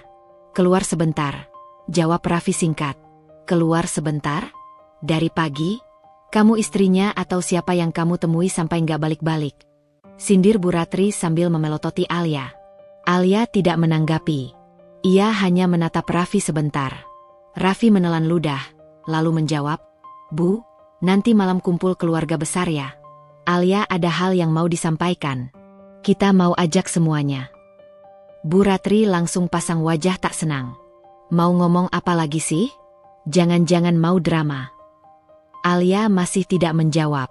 Kebisuan itu membuat Bu Ratri semakin kesal. Kamu itu kalau mau ngomong sama keluarga, jangan pakai gaya misterius. Jangan macam-macam, ya. Pak Rendra yang sedari tadi diam tiba-tiba angkat suara lirih. Ya sudahlah, Ratri.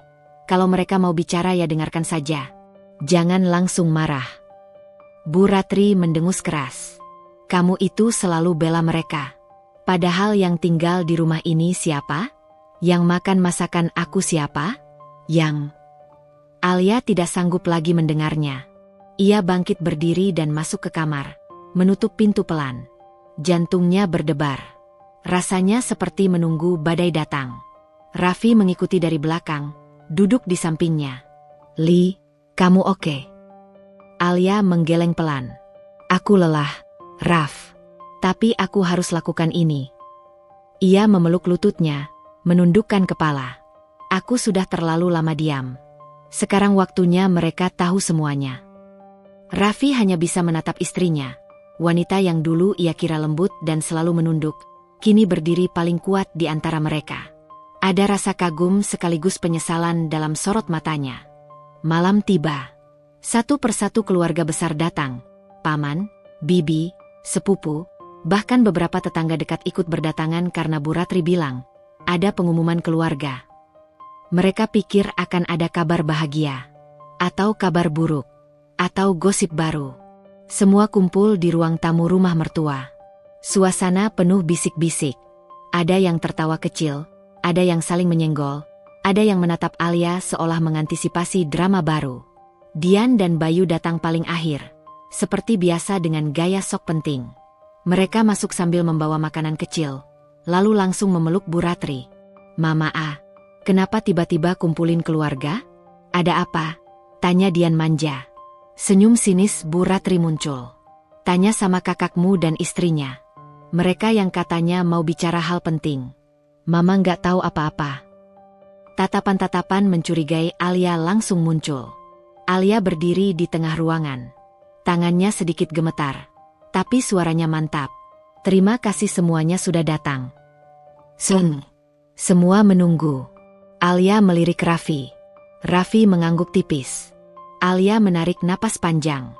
Selama ini, aku dianggap tidak mampu. Dianggap menumpang. Dianggap tidak berusaha. Tapi aku diam bukan karena aku tidak punya apa-apa. Aku diam karena menunggu waktu yang tepat. Beberapa orang mulai saling berbisik. Bu Ratri memutar bola matanya. Langsung saja, jangan bertele-tele. Kamu mau ngomong apa? Alia menatap ibu mertuanya dengan mata yang tidak lagi bergetar. Besok, kita semua akan pergi ke suatu tempat. Tempat yang ingin aku tunjukkan. Tempat apa? Tanya Bayu sengak. Alia membiarkan jeda panjang. Rumah kami. Seketika ruangan berubah hening. Rumah? Ulang Dian, tertawa sinis. Rumah apa? Kontrakan? Kos? Atau rumah bekas? Alia menggeleng perlahan. Rumah baru. Rumah yang kami beli. Rumah yang sudah lunas. Mulut Bu Ratri langsung terbuka. Hah? Rumah? Kamu?